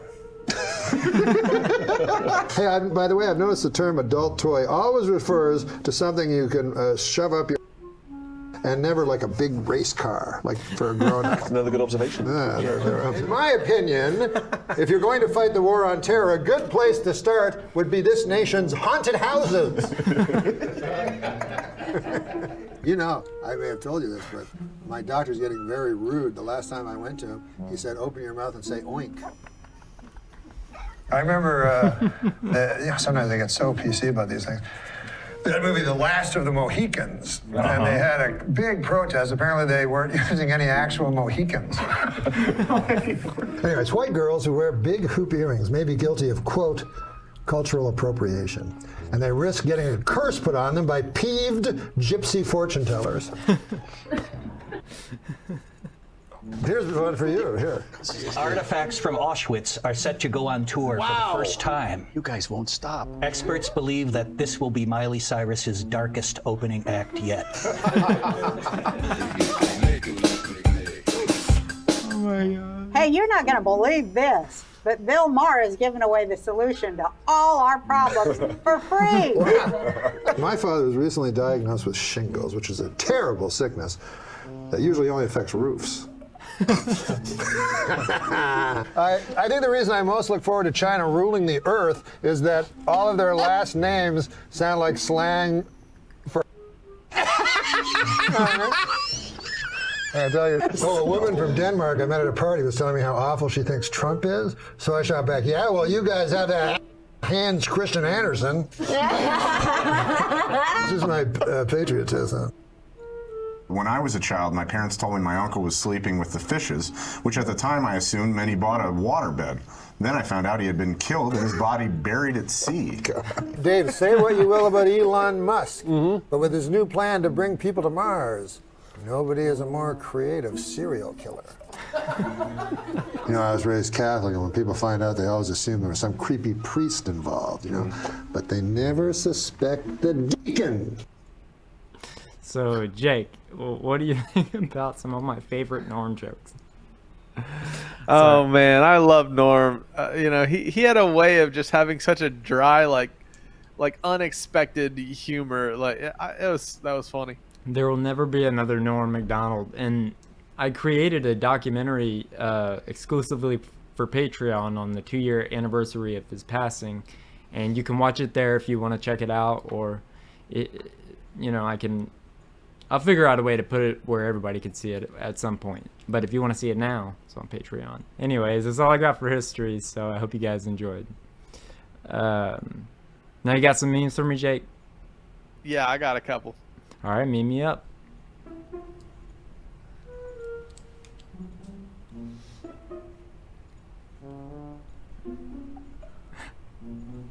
Say something. Can you say hello? No, thank you.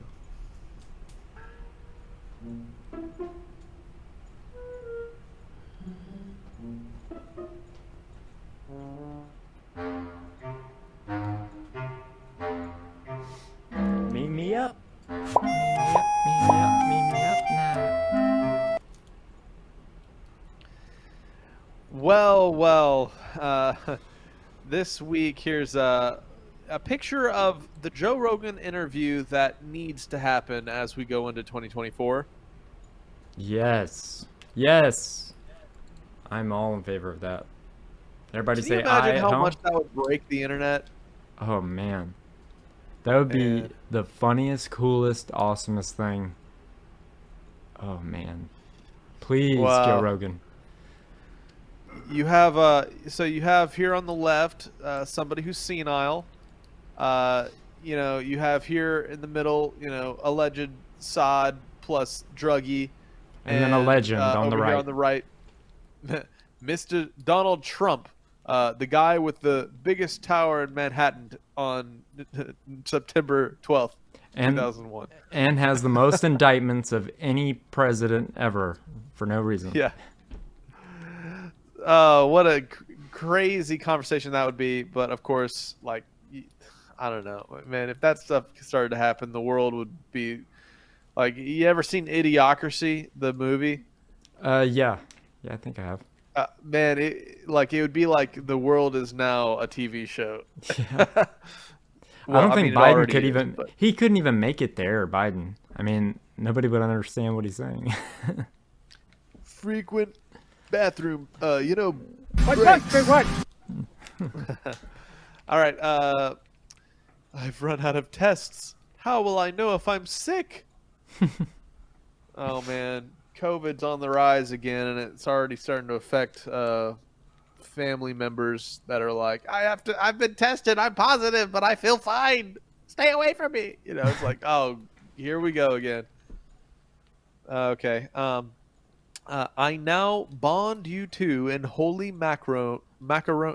Oh, I messed it up. I now bond you two in holy macaroni.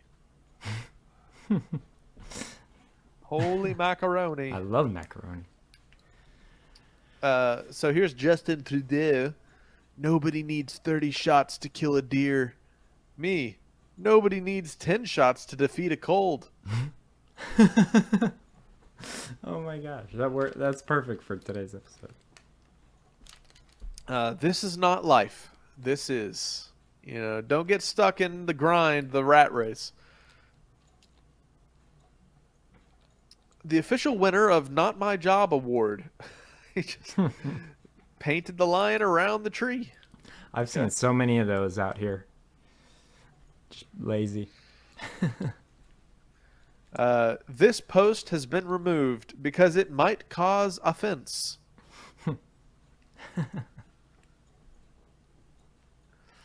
Trespassers will be headbutted.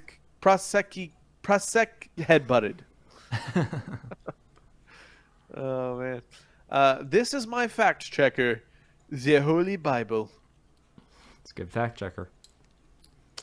All right, meet Indiana Bones, the museum cat that parades around after hours, rolling all the bones at the Museum of Osteology. Leave it to a cat. I'm telling you. I'm horrified of bugs, and oh my gosh, I love cats because they kill bugs. Like I will scream like a little girl. Like, you have no idea how scared of bugs I am. Yeah, my most hated bugs are ticks, mosquitoes, chiggers. I really hate centipedes because they're super fast. Millipedes are not so bad, but centipedes are terrifying. And flying, biting cockroaches that I grew up with in the Philippines. Oh, I don't like anything. I don't even like butterflies. For real. They freak me out. I don't know what it is. Here's really digging the taillights on the new Mustangs. I wonder what it'd be like to be a mounted police officer. It seems like such a strange like sect of the police force. Yeah, out here it's mainly the State Fair of Texas. That's really the only place I see them. Yeah, I mean, like, I know, like, Canadians have the Mounties, and it's, like, literally in their name that they mount on the steeds. But, yeah, like, I saw this video of, like, a police officer on one horse, and the other police officer was on another horse that was, like, mounting his horse, and he was just he had to take it because I guess they can't control him on, you know, when they have those urges. They poop all over the place. Oh, yeah. What a heck of a job. I did have a Mustang, but it wasn't like that. All right. This is the corner of Spock between Live Long and Prosper. It's actually kind of cool. I thought this was a really good one explaining motivation and discipline. It says, how people think motivation works. Come on, keep going, you can do it. That's all right, I'll do it. But how it actually works is motivation's like this little cute tap on the shoulder, and it turns on the button of discipline, and discipline picks you up and says, you will do it. It's like a good explanation of how, like, to get things accomplished. I thought it was kind of cool. Yeah. No toilet paper? Build a backyard bidet.